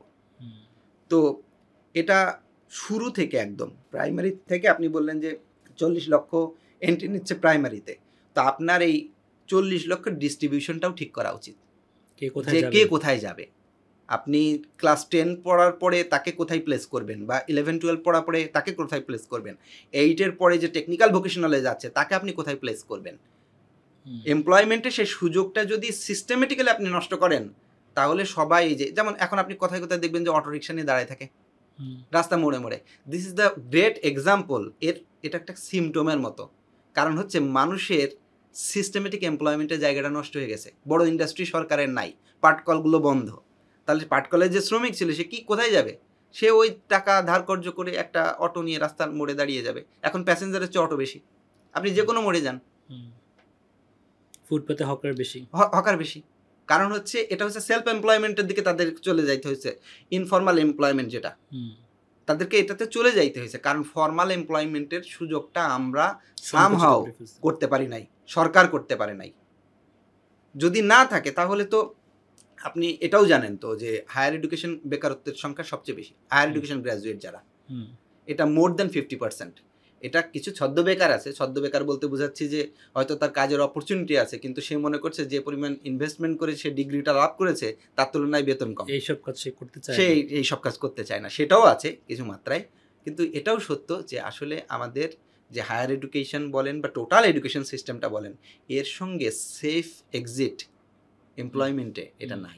এখানে একটা মানে সমালোচনা আছে, সবাই এটা বলে যে আমাদের দেশে ইন্ডাস্ট্রি একাডেমি রিলেশনশিপটা অ্যাবসেন্ট সামহাও। হ্যাঁ, হ্যাঁ। আমরা হায়ার এডুকেশন ইনস্টিটিউটগুলোতে একে তো রিসার্চ বেসড করতে পারি নাই, আর যেটা করতে পারতাম যে যেহেতু আমরা এখানে টিচিং করছি এবং এখানে স্টুডেন্টরা একটা সার্টিফিকেট নিয়ে বের হয়ে তারা এমপ্লয়মেন্টের দিকে ধাবিত হয়, তো যেই এমপ্লয়মেন্টের দিকে তারা ধাবিত হয় সেই জায়গাটা যেটা ক্লিয়ার না। আপনি বলছিলেন যে ইউনিভার্সিটিগুলো হয়তো বা ক্লিয়ার না যে তারা কী প্রডিউস করছে, কেন প্রডিউস করছে। তো ইন্ডাস্ট্রির সাথে এই একাডেমির রিলেশনশিপটা আসলে কিভাবে আরও একটু বাড়ানো যায়? এনাফ ইন্ডাস্ট্রি কি আমাদের আছে যে ধরনের সাবজেক্টে আমরা স্টুডেন্টদেরকে হাই এডুকেশন প্রোভাইড করছি, সেই ধরনের এনাফ ইন্ডাস্ট্রি আছে কিনা? আর সব ধরনের সাবজেক্টের কি ইন্ডাস্ট্রি একাডেমি রিলেশনশিপ হওয়া সম্ভব কিনা? সম্ভব, সবই সম্ভব। কারণ হইল আপনি সোসাইটি হিসেবে চিন্তা করেন, যদি স্টেট হিসেবে চিন্তা করতে একটু বড়, তো আমরা ছোট সোসাইটি হিসেবে চিন্তা করলে আপনি দেখবেন পাবেন। কারণ আপনার এডুকেশান এখান থেকে যে গ্র্যাজুয়েটরা যাবে তারাই তো সোসাইটিতে, জি। মানুষ বলতে তো আমরাই সবাই, Right. তো ইন্ডাস্ট্রিতেও তো আমরাই। মানে আমি বলছি যে এখন আমি একাডেমিতে চাকরি করে বলি, সেটাও একটা ইন্ডাস্ট্রি, হায়ার এডুকেশন ইন্ডাস্ট্রি, তাই না? তো আমি বলছি যে এইটা স্মুথ একটা কানেকশন দরকার আমাদের, যেটা আমি বলবো ডিস্ট্রাস্টমেন্ট এক্ষেত্রে আছে। আমরা অনেক সময় দেখেন, যদি দেশপ্রেমিক ইন্ডাস্ট্রিয়ালিস্ট কেউ হয়ে থাকেন তাহলে উনি কি করবেন, ইম্পোর্ট এরপরে মনোযোগ বেশি কমায় নিয়ে আসবেন, এক্সপোর্টের দিকে মনোযোগ থাকবে। অনেক সময় আমরা ইন্ডাস্ট্রি থেকে এই কথা শুনতে পাই না যে ভাই আমি বাঙালি একজন, আমাদের বাংলাদেশি একজন মানে লো স্কিল্ড একজন গ্র্যাজুয়েটকে এমপ্লয়মেন্ট করে আমি কেন মার্কেটে প্রফিট স্লো করব। এর চেয়ে আমি যদি ইন্ডিয়া থেকে একজন পেয়ে যাই যে কমিউনিকেশনে খুব ভালো, তাকে নিয়ে আসলে আমার বিজনেস খুব দ্রুত করে বড় হবে, তাহলে আমি তাকে কেন নিয়ে আসবো না, আমি একটু গ্লোবালি কেন থিঙ্ক করবো না। এর একটা অসুবিধা আছে। অসুবিধা হইল যে আপনি যদি একে নিয়ে যান হয়তো আপনার অনেক সময় লাগে। যেমন আমি আপনার আগে বোধহয় কথা প্রসঙ্গে রেকর্ডিংয়ের বাইরে বলছিলাম যে অ্যাপ্রেন্টাইসশিপের যে কনসেপ্টটা, বাংলাদেশ ব্যাংক ট্রেনিং একাডেমি আছে না, আচ্ছা, ব্যাংকের এরকম ট্রেনিং একাডেমি আছে না, সবাই তৈরি করে নিচ্ছে। আবার আপনি এই ট্রেনিং একাডেমি ওখানে না করে আপনি যেখানে একটা ইউনিভার্সিটিকেই বলেন না কেন যে আপনি একটা বিশেষজ্ঞ, আপনি আইবিএ এর সঙ্গেই ইয়ে করে ফেলেন না কেন, চুক্তি করে ফেলেন না কেন? এটা তো করে, সবাই করে, হার্ভার্ডের সাথে করে, এমআইটির সাথে করে, স্ট্যানফোর্ডের সাথে করে ফেলে। তো ওই যেটা আমি বলছিলাম যে আপনি teaching university, training university, research university, আপনার R&D ডিভিশন আছে না, অনেক ফার্মাসিউটিক্যাল কোম্পানির আছে না, তাহলে আপনি ফার্মাসি যে সকল ডিপার্টমেন্ট আছে তাদের সাথে আপনি করে ফেলেন না কেন? তাদেরকে কিছু কমিশন ওয়ার্ক দেন যে ভাই আমার ল্যাবেও তো এই ধরনের রিসার্চ কাজ চলছে, আপনিও তো এখানে পিএইচডি রিসার্চ করান অনেকগুলা, বা আপনিও তো আন্ডারগ্রেড লেভেলেও অনেক কাজ করেন, আপনি এইটা একটু দেখেন তো। আপনি দেখেন না, এটা বুয়েটের একটা এক্সাম্পল দেখেন, খুব ভালো এক্সাম্পল, আমাদের মানে সাকসেসফুল কেস বলছি ইন্ডাস্ট্রি একাডেমি আর রিলেশনশিপের ক্ষেত্রে। আপনি বিএসআরএম রড তৈরি করে বুয়েট দিয়ে টেস্ট করে নেয় না, সিমেন্ট তৈরি করে বুয়েট দিয়ে টেস্ট করে নিচ্ছে না, এবং তারা তো প্রাউডলি শো করে যে বুয়েট টেস্টে প্রমাণিত। তাই যদি হয় তাহলে আইবিএ টেস্টে প্রমাণিত হইতে পারে না? হইতে পারে। আমি বলছি যে তাহলে অনেক সময় এটা আমি স্বীকার করি যে ইন্ডাস্ট্রিয়ালিস্ট তারা অনেক সময় এরকম চিন্তা করে যে রেডিমেড যাকে পাবো তাকে আমি নিয়ে নেব, আমার অত গরজ নাই যে আপনাকে রেডি করার ক্ষেত্রে। তা আপনার কর্পোরেট সোশ্যাল রেসপন্সিবিলিটি কোথায় গেল? এটা দেখাই যায় না, এটা দেখাই যায় না। তা এটা তো কমন। আপনি নোয়াখালীতে যদি একটা খুব ভালো ইন্ডাস্ট্রিয়ালিস্ট আছে, অনেক একজন ফার্মাসিউটিক্যালসের কাজ করেন, এরকম আছেন, তো আপনারা একটু ইনভেস্ট করবেন না?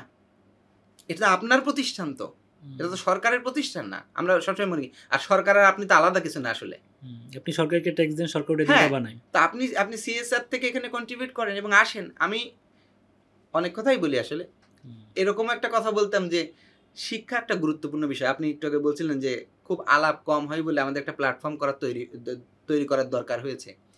শিক্ষা খুব গুরুত্বপূর্ণ বিষয়, অন্যতম জনগুরুত্বপূর্ণ বিষয়। এই জন্য শিক্ষা নিয়ে যেহেতু খুব গুরুত্বপূর্ণ বিষয়, শুধুমাত্র শিক্ষকের হাতে ছেড়ে দেওয়া ঠিক না। এটা কমিউনিটির একটা বিষয়, এবং বাংলাদেশে মাদ্রাসা শুধু না, প্রাইমারি এডুকেশনাল ইনস্টিটিউশন এস্টাবলিশমেন্টের বিষয়গুলো যদি দেখেন, কমিউনিটি তার সন্তানদের প্রয়োজনে স্কুল তৈরি করেছিল। সরকার যখন থেকে এটাকে পরিচালনার দায়ভার নিয়ে নিল, কমিউনিটি সেখান থেকে চলে যাচ্ছে। তা কেন হবে? বরঞ্চ এখন আপনার আরও স্ট্রেনথেন হওয়ার কথা না? যে আপনার আগে একটা ফান্ডিং নিয়ে চিন্তা করতে হতো, ফান্ডিং এর চিন্তাটা সরকার এখন নিয়ে গেছে। তাহলে আপনি এখন হয়তো কোয়ালিটির দিকে মোর ফোকাসড হইতে পারবেন। কিন্তু গার্জিয়ানদের স্কুলে ডাকা বাংলাদেশের সোসাইটিতে অসম্মান হিসেবে দেখা হয়। কোনো শিশুর বাবাকে স্কুলে ডাকছে, তার মানে এটা তার জন্য একটা অসম্মান। এবং সেও ভয়ে ভয়ে থাকে, না জানে আমার ছেলে কি এমন কাজ করছে। তো কমিউনিটির সাথে শিক্ষকদের বা শিক্ষকদের সাথে গার্জিয়ানদের যে সম্পর্ক, সেখানেও মানে একটু উন্নত করতে হবে আর কি, একটু কাজ করার সুযোগ আছে। At the same time industry কোলাবোরেশনে যদি ইউনিভার্সিটি ব্লেম আমরা করে রাখতেই পারি, ধরেন আমি ব্লেম করি ইন্ডাস্ট্রিকে, ইন্ডাস্ট্রি আমার কাছে আসে না, আবার ইন্ডাস্ট্রি আমাকে ব্লেম করতে পারে যে ওনারা তো প্রফেসররা তো সবসময় চান্স পাইলেই শিখাইতে চাই, তো তাদের সাথে কাজ করাই মুশকিল। কিন্তু এই ব্লেম করে আপনি দেশের লাভ হবে না। যদি আমি দুজন মিলেই, যেহেতু আমরা বাংলাদেশি, তো আমরা বাংলাদেশের কথা যদি চিন্তা করি, দেশপ্রেমের জায়গাটা যদি চিন্তা করি, তো দেশের যদি লাভ আপনি এনশিওর করতে চান, কিছু কিছু ক্ষেত্রে ইগোটাকে পাশে কাটিয়ে আমাদেরকে সামনে আগাইতে হবে আর কি। রাইট। আমি অনেকগুলো আলাপ করলাম ইউনিভার্সিটি নিয়ে। আমরা এখন একটু যদি আপনার ইনটেক নিয়ে আলাপ করি। আপনার ইউনিভার্সিটির যে ইনটেকটা পান, যেই সব ছাত্ররা ভর্তি হয়, তারাও একটা গুরুত্বপূর্ণ স্টেক হোল্ডার ইউনিভার্সিটির পরিচালনার ক্ষেত্রে। তো আমাদের এই শিক্ষা ব্যবস্থা থেকে, বিশেষ করে প্রাইমারি, সেকেন্ডারি, হায়ার সেকেন্ডারি পার করে তারা বিশ্ববিদ্যালয়ে যায়, এদের নিয়েও এক ধরনের মানে সমালোচনা বলি বা এক ধরনের সোসাইটাল ডিসকাশন আছে যে এনাফ লার্নিং তাদের মধ্যে হচ্ছে না। ইউনিভার্সিটি ভর্তি পরীক্ষায় বেশিরভাগ ছাত্রই ফেল করে, হয়তো বা যেহেতু ডিসক্রিমিনেশন হয়ে তাদেরকে এখানে নিতে হয়। তো যেই সব শিক্ষার্থীরা আপনারা পাচ্ছেন ইউনিভার্সিটিতে, পাবলিক ইউনিভার্সিটিতে বিশেষ করে, তাদের মানে কাঙ্ক্ষিত যোগ্যতা অর্জন করে কি তারা এখানে আসছে বলে মনে হয়, নাকি এইটার একটা বড় মানে গ্যাপ তারা নিয়ে উঠে আসছে এই পর্যায়ে? লার্নিং গ্যাপের কথা বলছেন তো? এটা অ্যাডমিশন টেস্ট দিয়ে কিছুটা বোঝা যায়। অ্যাডমিশন টেস্ট নিয়ে দুটো কথা আছে। ওই একটা কথা হচ্ছে এটা কিন্তু বাছাই পরীক্ষা। জি, যোগ্যতার পরীক্ষা না, বাছাই পরীক্ষা, মানে ফিল্টার করার পরীক্ষা। তারপরেও কথা থাকে যে বাছাই পরীক্ষায়ও আপনি পাশ করলেই চান্স পাবেন, ব্যাপারটা তো এমন না। কিন্তু একটু বেশি নম্বর পেয়ে পাশ করলে অসুবিধা কোথায়? মানে বাছাই পরীক্ষা হলেও যোগ্যতার একটা পরিচয় তো এখানে পাওয়া যায়। যে অ্যাটলিস্ট আমরা যেমন বলি যে যদি কেউ চান্স না পায়, তাহলে বলি যে চান্স না পাও, অ্যাটলিস্ট পাস তো করবে। যে পাস মার্ক যেটা থাকে আর কি, সেই মার্কসটা তো সে অ্যাচিভ করবে। যখন আমরা দেখি যে পাসই করে না, সেটা একটা সিমটম অথবা সেটা একটা পরিচায়ক যে আপনি বুঝতে পারছেন যে তার লার্নিং গ্যাপ কিছুটা আছে। আর লার্নিং গ্যাপের এই পরিমাপ ন্যাশনাল স্টুডেন্ট অ্যাসেসমেন্ট, যেটা প্রাইমারি স্কুলে হতো, আর সেকেন্ডারিতে হতো লাসি, এখন নাস বলে আর কি, NAAS, যেটা সেকেন্ডারি লেভেলে স্টুডেন্টের কম্পিটেন্সি লেভেল অনুযায়ী যে টেস্টটা করা হয়। সেখানে তো লাগাতারভাবে প্রমাণিত হয়েছে যে আমাদের স্কুলের বাচ্চারা যে সকল লেভেলের, মানে গ্রেড 5-এ যারা পড়ে, তারা গ্রেড 5-এ যে লার্নিং আউটকামগুলো আছে সেটা অ্যাচিভ করতে পারছে কিনা, বা কম্পিটেন্সি আছে সেটা কতটুকু মাত্রায় অ্যাচিভ করতে পারছে। আমরা এরকম পেয়েছি 65% শিক্ষার্থী বাংলা পড়তে পারে না। বলতে বুঝাচ্ছি যে একটা প্যারাগ্রাফ পড়ে সেটা জিস্ট সে শেয়ার করতে পারে না, বা সেখান থেকে কোশ্চেন করলে সে বলতে পারে না, তার রিডিং স্কিলসটা অ্যাচিভ করে নাই। তো এটা একটা খুব দুঃখজনক একটা কথা। কারণ প্রাইমারি স্কুলের থেকে আমরা যখন সেকেন্ডারিতে, এরাই আবার গ্র্যাজুয়েট হয়ে, প্রাইমারি স্কুল গ্র্যাজুয়েট হয়ে সেকেন্ডারিতে যাচ্ছে। এবং রিসেন্ট যে মানে এডুকেশন সেক্টর থেকে শুরু করে সামাজিক এবং রাজনৈতিক অঙ্গনে যে পরিবর্তনগুলোর কারণে এই যে অটো পাস, সে কোভিডকালীন সময় থেকে, কোভিডের কারণে তো একটা লার্নিং গ্যাপ আছেই। এটা আমরা যতই এটুআই থেকে ইনিশিয়েটিভ নেওয়া হোক, বাংলাদেশ সরকার থেকে সেই সময় ডিজিটাল এডুকেশন ইনিশিয়েটিভ নেওয়া হোক, আমরা তো যারা মাঠ পর্যায়ে কাজ করে আমরা দেখেছি যে huge learning gap was created by কোভিড-19, বিকজ আমরা 18 মান্থস স্কুল বন্ধ রাখতে বাধ্য হয়েছিলাম সেই সময়। তো সেই ঘাটতি কিন্তু আছে। এরপরে হচ্ছে স্কুল যদি আবার আপনাকে ঠকায়, মানে মরার উপর খাড়ার ঘা, তারপরে যে তারা যখন বলছে যে নানা টার্মোয়েলের মধ্যে দিয়ে তারা বলছে যে আমাদের অটো পাস দেন, এই মেন্টালিটিটা আমরা এখন আমাদের আন্ডারগ্র্যাডের ছেলে মেয়েরা যারা ভর্তি হয় তাদের মধ্যে আমরা পাই। একটু গা ছাড়া, একটু মানে গ্যাপ দেওয়া, যে একটু ঘাটতি থাকলে অসুবিধা হয় না, এই যে মেন্টালিটি বা অ্যাটিটিউড, এটা খারাপ। যেমন গত কয়েকদিন আগে আমি একটা লর কথা বলছি, পার্কিন্স ল সম্ভবত, যে একটা কাজ করতে আপনার ব্রেইন যতটুকু সময় মনে মনে অ্যালট করবে, আপনি সেই সময়ের মধ্যেই কাজটা করতে সক্ষম হবেন। যেমন আপনি যদি মনে করেন যে আমি একটা কাজ করে ঘর গোছাবো 4 ঘন্টা মতো সময় নিয়ে, আপনি 4 ঘন্টার মধ্যে করতে পারেন। আবার যদি মনে করেন না আমার একজন গেস্ট আসছে, একটু আগে ফোন দিয়েছে, 30 মিনিটসের মধ্যে আমার ঘর গুছাতে হবে, আপনি 30 মিনিটসের মধ্যে ঘর গুছাতে পারবেন। কোয়ালিটি নিয়ে কথা হইতে পারে, কিন্তু কাজটা শেষ করার যে কথাটা বললাম আরকি। তো আমরা স্টুডেন্টদের মধ্যে, ইভেন হয়তো টিচারদের মধ্যেও কোভিডের একটা ইম্প্যাক্ট দেখতে পাই, যে এই ধরনের মেন্টালিটি, যে একটু গা ছাড়া ভাব, একটু দিচ্ছি দিব, একটু লেট করলে কি হয়, বা কিছু কিছু ক্ষেত্রে স্টুডেন্টরাও ডিক্টেট করে টিচারকে যে ওইটে ক্লাস টেস্ট নেওয়ার দরকার নেই স্যার, আপনি একটা অ্যাসাইনমেন্ট দিয়ে দেন। তারা আমাদেরকে অনেক সময় ডিক্টেট করে। আমি খারাপ কিছু বলছি না, এটা ভালো মন্দ পরের ব্যাপারটা, কিন্তু এইটা আদৌ স্টুডেন্টকে হেল্প করে কিনা। তার যে আমরা তো বলি যে একজন গ্র্যাজুয়েটের মধ্যে আপনি তো কিছু কম্পিটেন্সি খোঁজেন, তালাশ করেন তো না, যে আমরা 2-3 ভাবে তালাশ করি। কেউ প্রিলিমিনারি টেস্ট নেয়, কেউ রিটেন টেস্ট নেয়, কেউ তারপরে মৌখিক পরীক্ষা নেয়। কারণ আমরা তো কিছু তার মধ্যে কিছু গুণ খুঁজি, ভার্চু খুঁজি, কিছু কিছু স্কিলস খুঁজি, এবং আমরা টেস্ট করে দেখতে চাই যে তার মধ্যে সেটা আছে কিনা, তাই না? তো তার মধ্যে একটা বিষয় আমরা খুঁজি পারসিভিয়ারেন্স, অথবা সে নতুন জিনিস মেনে নিতে শিখতে কেমন, সে অ্যাজাইলিটি তার মধ্যে আছে কিনা।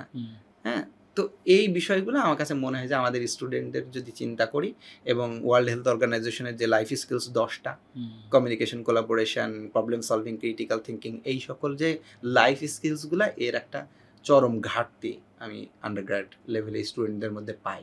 সরি, ওরা হয়তো ফ্রাস্ট্রেটেড হইতে পারে আমার এই কথা শুনে, কিন্তু এটা শুধুমাত্র ইট ইজ নট যে আমি তাদেরকে ব্লেম করছি, বিকজ আপনি তো সোসাইটির সন্তান। সোসাইটি আপনাকে যেভাবে বড় করে, আলো হাওয়া বাতাস দিয়ে যেভাবে বড় করে, ইনসিডেন্ট দিয়ে বড় করে, সেভাবেই আপনি বড় হন। একটা অ্যানালাইসিস শুধুমাত্র তাদের দোষ না। অ্যানালাইসিস আমি করছিলাম বেশ কিছুদিন আগে, যে 2019 সাল থেকে 2024 সাল, এই সময়টাতে আমাদের কি কি সিগনিফিকেন্ট ঘটনা এডুকেশনকে হিট করেছে। 19 সালে আপনি যেটা বললেন যে 20 থেকে বেসিক্যালি কোভিডের সময় আমাদের 18 মাস স্কুল বন্ধ, দ্যাট মিনস 2টা একাডেমিক ইয়ার আমাদের আসলে লস। এরপরে এসে সামহাও আমাদের এডুকেশন সিস্টেমে একটা ইমিডিয়েট হিট হলো, আমাদের কারিকুলামের এক ধরনের শিফটিং বা ট্রান্সফরমেশন যদি করা হয়, সেটা আমরা 2 বছর বা 1.5 বছর মতন পেলাম। এরপরে স্কুলের কথা বলছি, এরপরে আবার সেটা আবার এই 2024 সালে এসে আমরা রিভার্স করলাম। সো এই যে ব্যাক টু ব্যাক অনেকগুলো ইভেন্টস যেগুলো আমাদের স্কুল সিস্টেমের বাচ্চাদের উপর দিয়ে গিয়েছে, এদের মধ্যে যদি কখনো কোনো লার্নিং গ্যাপ থাকে, হ্যাঁ, এর দায় কতটা শিক্ষার্থীর, কতটা সিস্টেমের, কতটা প্রাকৃতিক? এখন মানে কিভাবে এখান থেকে আপনি বললেন সবারই দায় আছে না, কিভাবে আমরা আসলে এদেরকে, এই শিক্ষার্থীরা তো ধরেন একটা পর্যায়ে সমাজের নেতৃত্ব দেবে, হ্যাঁ, তারা পড়াশোনা শেষ করে এসে এরা হয়তো কেউ কেউ শিক্ষকও হবে, কেউ কেউ দেশ চালাবে, নেতৃত্ব দিবে, তাই না? তো তাদের এই সময়কার যে লার্নিং গ্যাপগুলো আছে, এটা আসলে ইনফ্যাক্ট তারা যদি স্কুলে না যায়, কখনো হয়তো তারা বাসায় বসে বা অন্যভাবে তাদের অন্য ধরনের লার্নিংও হয়েছে, সেটা আমরা অ্যাড্রেস করছি না হয়তো আমাদের অ্যাসেসমেন্ট দিয়ে। তো এদেরকে আমাদের ফর্মাল এডুকেশন সিস্টেম, আমরা বলছি অটোপাস নিয়ে তারা বের হয়ে যাচ্ছে, কিন্তু অটোপাস হয়তো সব শিক্ষার্থী চায়ও নাই, কেউ কেউ চেয়েছে যারা আসলে একটু পিছিয়ে ছিল। তো এই অটোপাসের ইফেক্টটা কি আমাদের যুগ যুগ ধরে বয়ে বেরোতে হবে কিনা?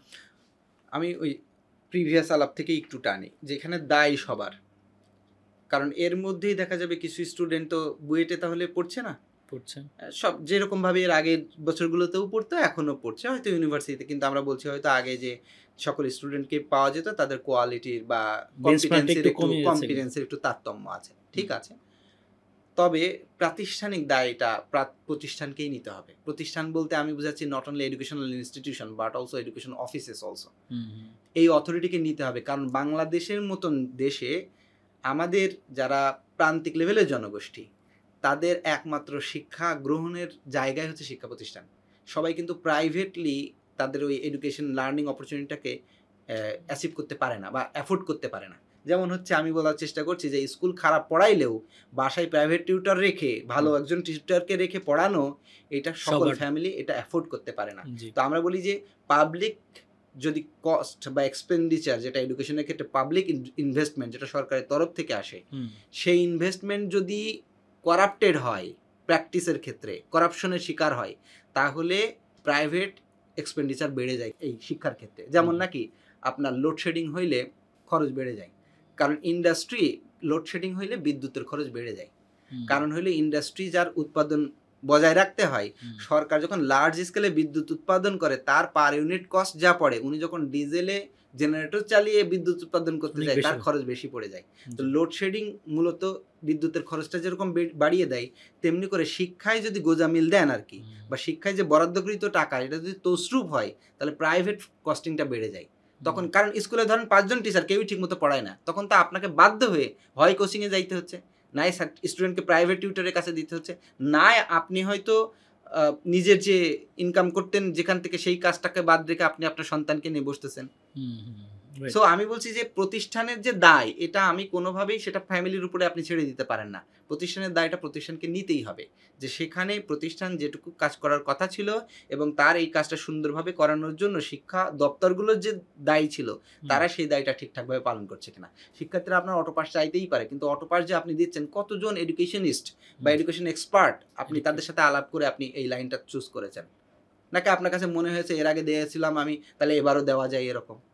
আপনি এই সিদ্ধান্তগুলো কোত্থেকে আসছে? এরকম পারসেপশন বেসিসে এরকম হুইমজিক্যাল ডিসিশনগুলো মেক করাটা ঠিক না, কারণ এর একটা জাতি যদি ভুল শিক্ষা পায় তাহলে সে সাফার করে অনন্তকাল, কারণ সেই গ্রাজুয়েট তার সন্তান নানা রকম ভাবে, এর তো এক্সপোনেনশিয়াল ইফেক্টটা, এটা শুধুমাত্র যে আপনি বলবেন যে এইখানে ভুল করলাম এইখানে, ব্যাপারটা তা না। এর দ্বারা আপনি কত বছর যে ক্ষতিগ্রস্ত হতে থাকবেন এটা লিমিটলেস।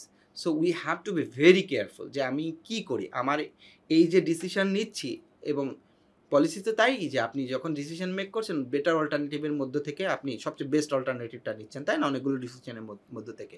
তো এইটা ওয়েল ইনফর্মড হওয়া উচিত এবং ওয়েল থট হওয়া উচিত। Well informed and well thought যদি করতে চান তাহলে ফিল্ড লেভেলের ডেটা বেসিসে ডেটা ড্রিভেন ডিসিশন মেকিংয়ে যাইতে হবে, এবং অ্যাট দ্য সেম টাইম সবসময় ডেটা ড্রিভেন ডিসিশন আপনার ঠিকঠাক নাও হইতে পারে, সেটা আপনার এন্ডোর্স করে নিতে হবে, আপনার এডুকেশনিস্ট যারা আছে, এডুকেশন এক্সপার্ট যারা আছে তাদের দিয়ে আপনাকে এন্ডোর্স করে নিতে হবে।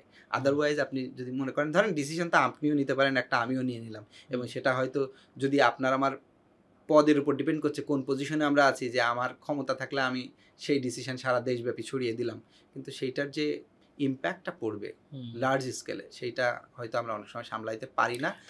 সেটাই তো আমরা কিছু কিছু ক্ষেত্রে আমাদের সমাজে দেখছি, ওই রিফ্লেকশনগুলো আমাদের তো অনিয়ন্ত্রিত, মানে যে ইমোশনাল এক্সপ্রেশন হচ্ছে সব ক্ষেত্রে, তার কারণে হয়তো শৃঙ্খলা বিশৃঙ্খলা অনেক কিছু আমরা দেখছি।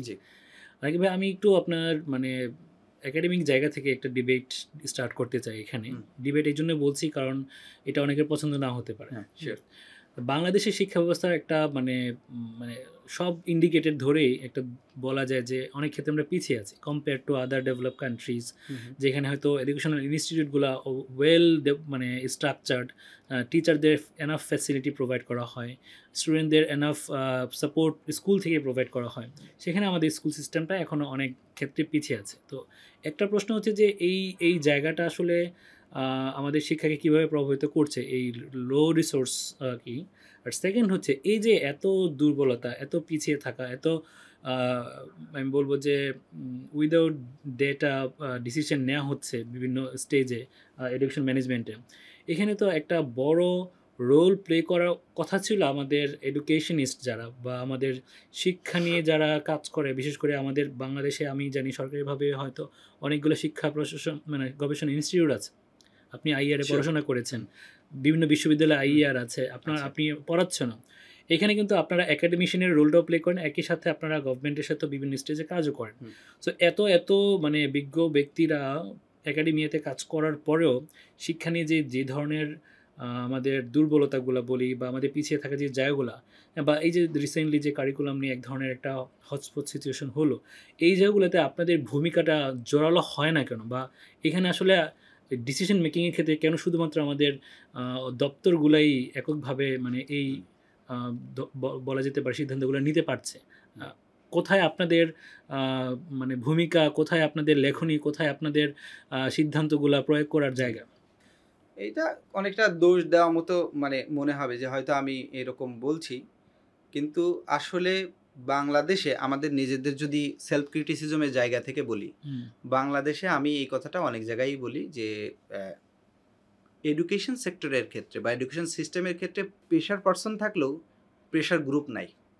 আচ্ছা, কারণ প্রেশার গ্রুপটা কাজ করে, এটা তো কালেকটিভ একটা প্ল্যাটফর্ম না। True. আপনি তখন প্ল্যাটফর্মের ক্রিটিসিজমের ভয়েও অনেক সময় সাবধানী আচরণ করেন যে আর একটু সেকেন্ড টাইম চেক করে নিই যে ডিসিশনটা মেক করছি সেটা ঠিক কিনা।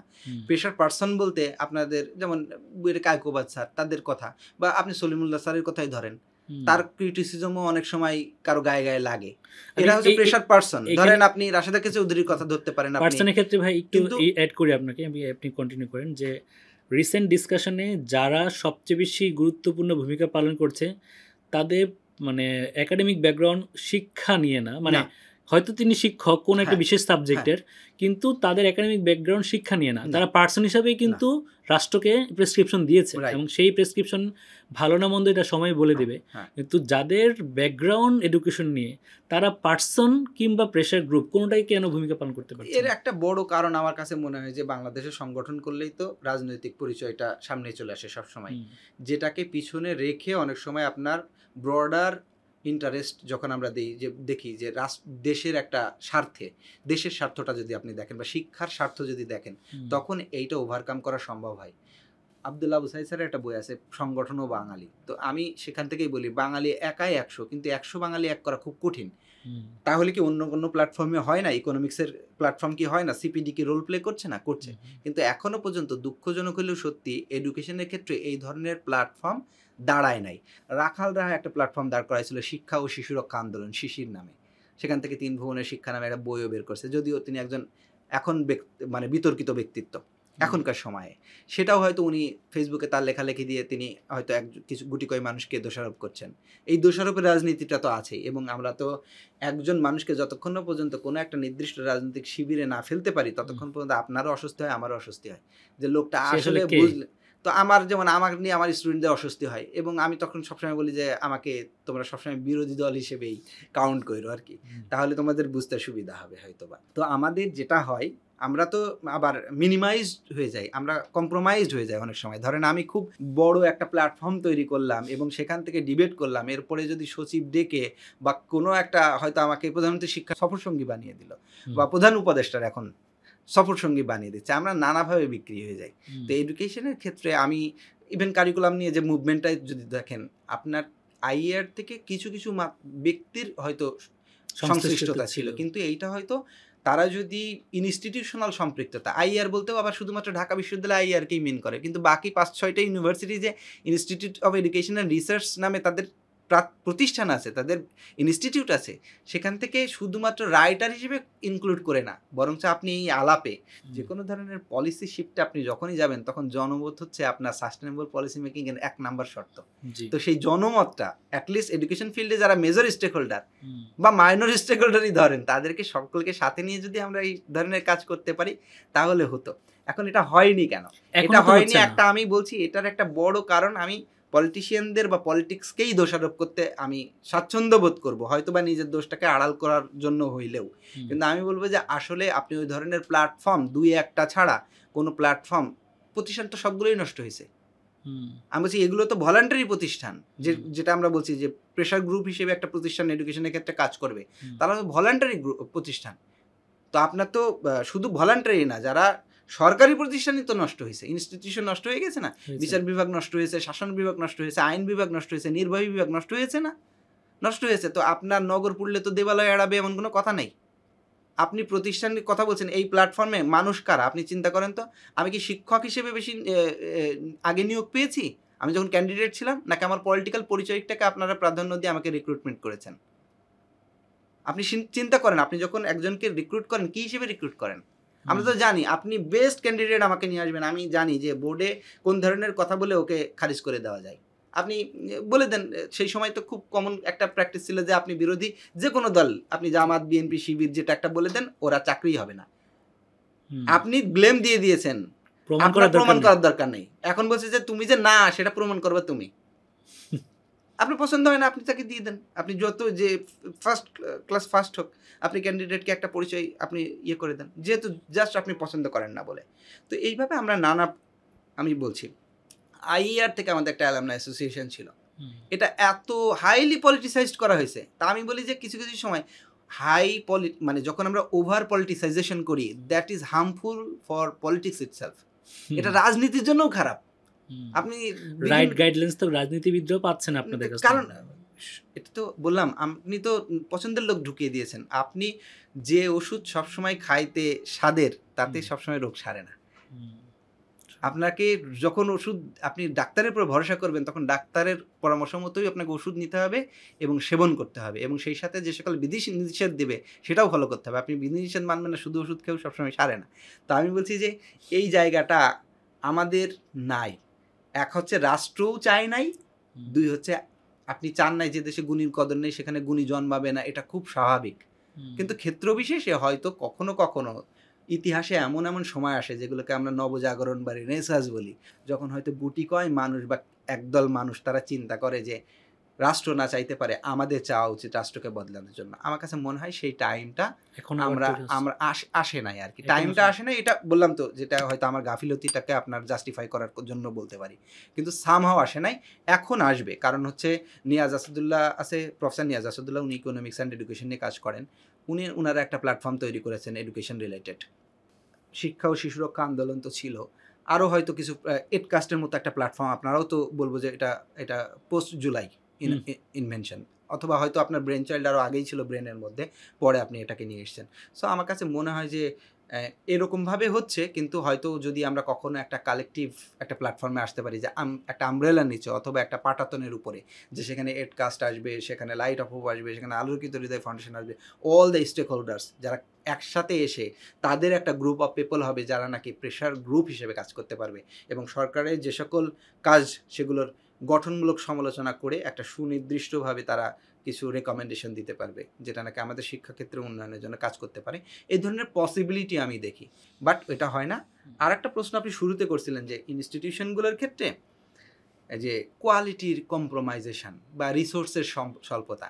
ধরেন আপনি এমন স্কুল আছে চরের মধ্যে 5 জন টিচার আছে, সরকারি স্কুল, একজন যায়, কারণ ওটা চরে, ট্রলারে করে যেতে হয়। টিচাররা নিজেদের মধ্যে একটা বন্দোবস্ত করে রাখছে যে বাই উইকলি আমরা এক একজন করে যাব।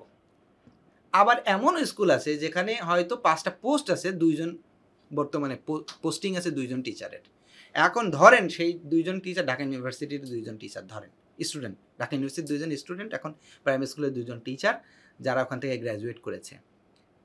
গ্র্যাজুয়েশন করেছে, ধরেন ফার্স্ট ক্লাস ফার্স্ট, কিন্তু আপনার স্টুডেন্ট আছে 300 জন 3 শ্রেণীতে।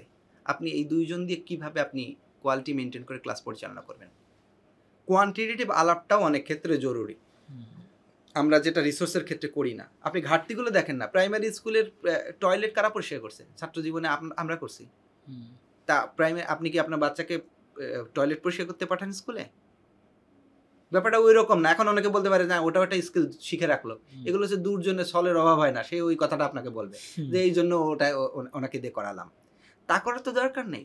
এনাফ রিসোর্স থাকলে তো সেটা, হ্যাঁ, আপনার এনাফ রিসোর্স থাকতে হবে। আপনার প্রাইমারি স্কুলের আগে পতাকা তুলতো কে, পতাকা নামাতো কে, ঘন্টা বাজাতো সব টিচাররাই করতো। তো এভাবে তো আপনার হইতে পারে না। একটা লো কস্ট মডেল নিয়ে আপনি বলছেন যে কোনো রকমে, যেমন আপনি দেখবেন যে শিক্ষাক্ষেত্রে বাজেটের ক্ষেত্রে এই কথাটা খুব করে বলে যে এদের বাজেট দিলেও তো 100 টাকা দিলেও 100 টাকা খরচ করতে পারে না। তো এই কথাটা দেখবেন বলবে শিক্ষা খাতে এবং স্বাস্থ্য খাতে, আমলারা বলে এই কথাগুলো। এগুলো হচ্ছে দুষ্টুমি কথাবার্তা। আপনি আমারে যদি রেড লিপ কলম কিনতে 3 টাকা করে বাজেট দেন, আমি কিনতে পারবো সারা জীবন? আপনি আমার 300 কোটি টাকা বাজেট দিলেও আমি পারবো না।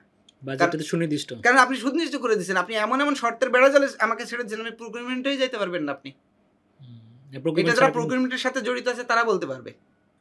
এর মধ্যে এত ধরনের বিষয় আছে, দুষ্টুমিও যে নাই তা না, কিন্তু অনেক ধরনের সমস্যা আছে আমাদের এই রিসোর্স অ্যাভেলেবেল করার ক্ষেত্রে। একটা প্রাইমারি স্কুল, বা শুধু প্রাইমারি বলে কথা না, আপনি মাদ্রাসা ধরেন, যে কোনো স্কুলই ধরেন, educational institute should be such place যেটাতে গেলে আপনার মনটা ভালো হয়ে যায়। আপনার এত চমৎকার আপনার অফিস এনভায়রনমেন্ট, বাসায় আপনি ওই ধরনের এনভায়রনমেন্ট অ্যাভেল করতে পারেন না। এত ফ্যাসিলিটিস আমাদের দেশে। গরমের ছুটি কখন দেয় জানেন? যখন অতিষ্ঠ হয়ে যায় সবাই, গরমে মাথাটা দিক বিদিক হয়ে যায়। বিদেশে সামার ভ্যাকেশন কখন দেয়? বিদেশে সামার ভ্যাকেশন দেয় যখন শীতপ্রধান দেশগুলো। সামার মানে হচ্ছে তাদের এনজয় করার টাইম, তখন তারা স্কুল বন্ধ করে। যে আপনি সামার ভ্যাকেশন, এটা আপনি আউটডোরে যাবেন, এখন এত সুন্দর এনভায়রনমেন্ট, আপনি ঘুরে বেড়ান, আপনি এক্সপ্লোর করেন।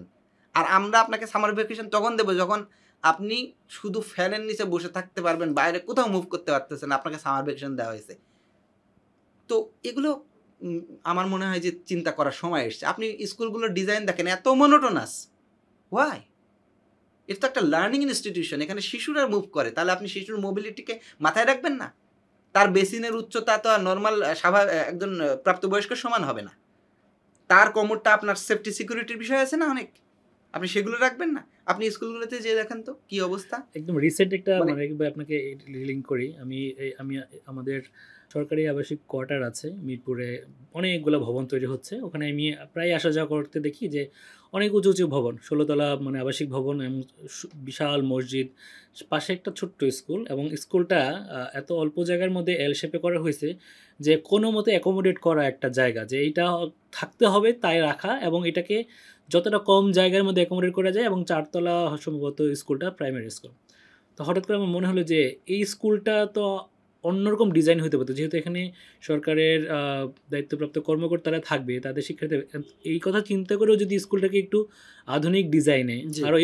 আরও ইনফ্রাস্ট্রাকচারটা আরেকটু সুন্দর হতে পারতো, অথচ সবচেয়ে কম গুরুত্ব দিয়ে জাস্ট রাখতে হবে তাই হয়তো রাখা হয়েছে এমন একটা প্রতিষ্ঠান। এইটা কেন? মানে আমাদের শিক্ষা প্রতিষ্ঠান ডিজাইনে আমরা মানে ওইটা কি কমিউনিটি থেকে এই মডেলটা আমরা গ্রহণ করে নিয়ে নিয়েছি সারা জীবনের জন্য, নাকি সারা বিশ্বে তো শিক্ষা প্রতিষ্ঠান আপনি যেটা বলছেন যে সবচেয়ে আউটস্ট্যান্ডিং একটা প্লেস হবে যেখান থেকে আসতে ইচ্ছা করবে না, অথচ আমাদের যাইতে ইচ্ছা করে না, কারণ কি?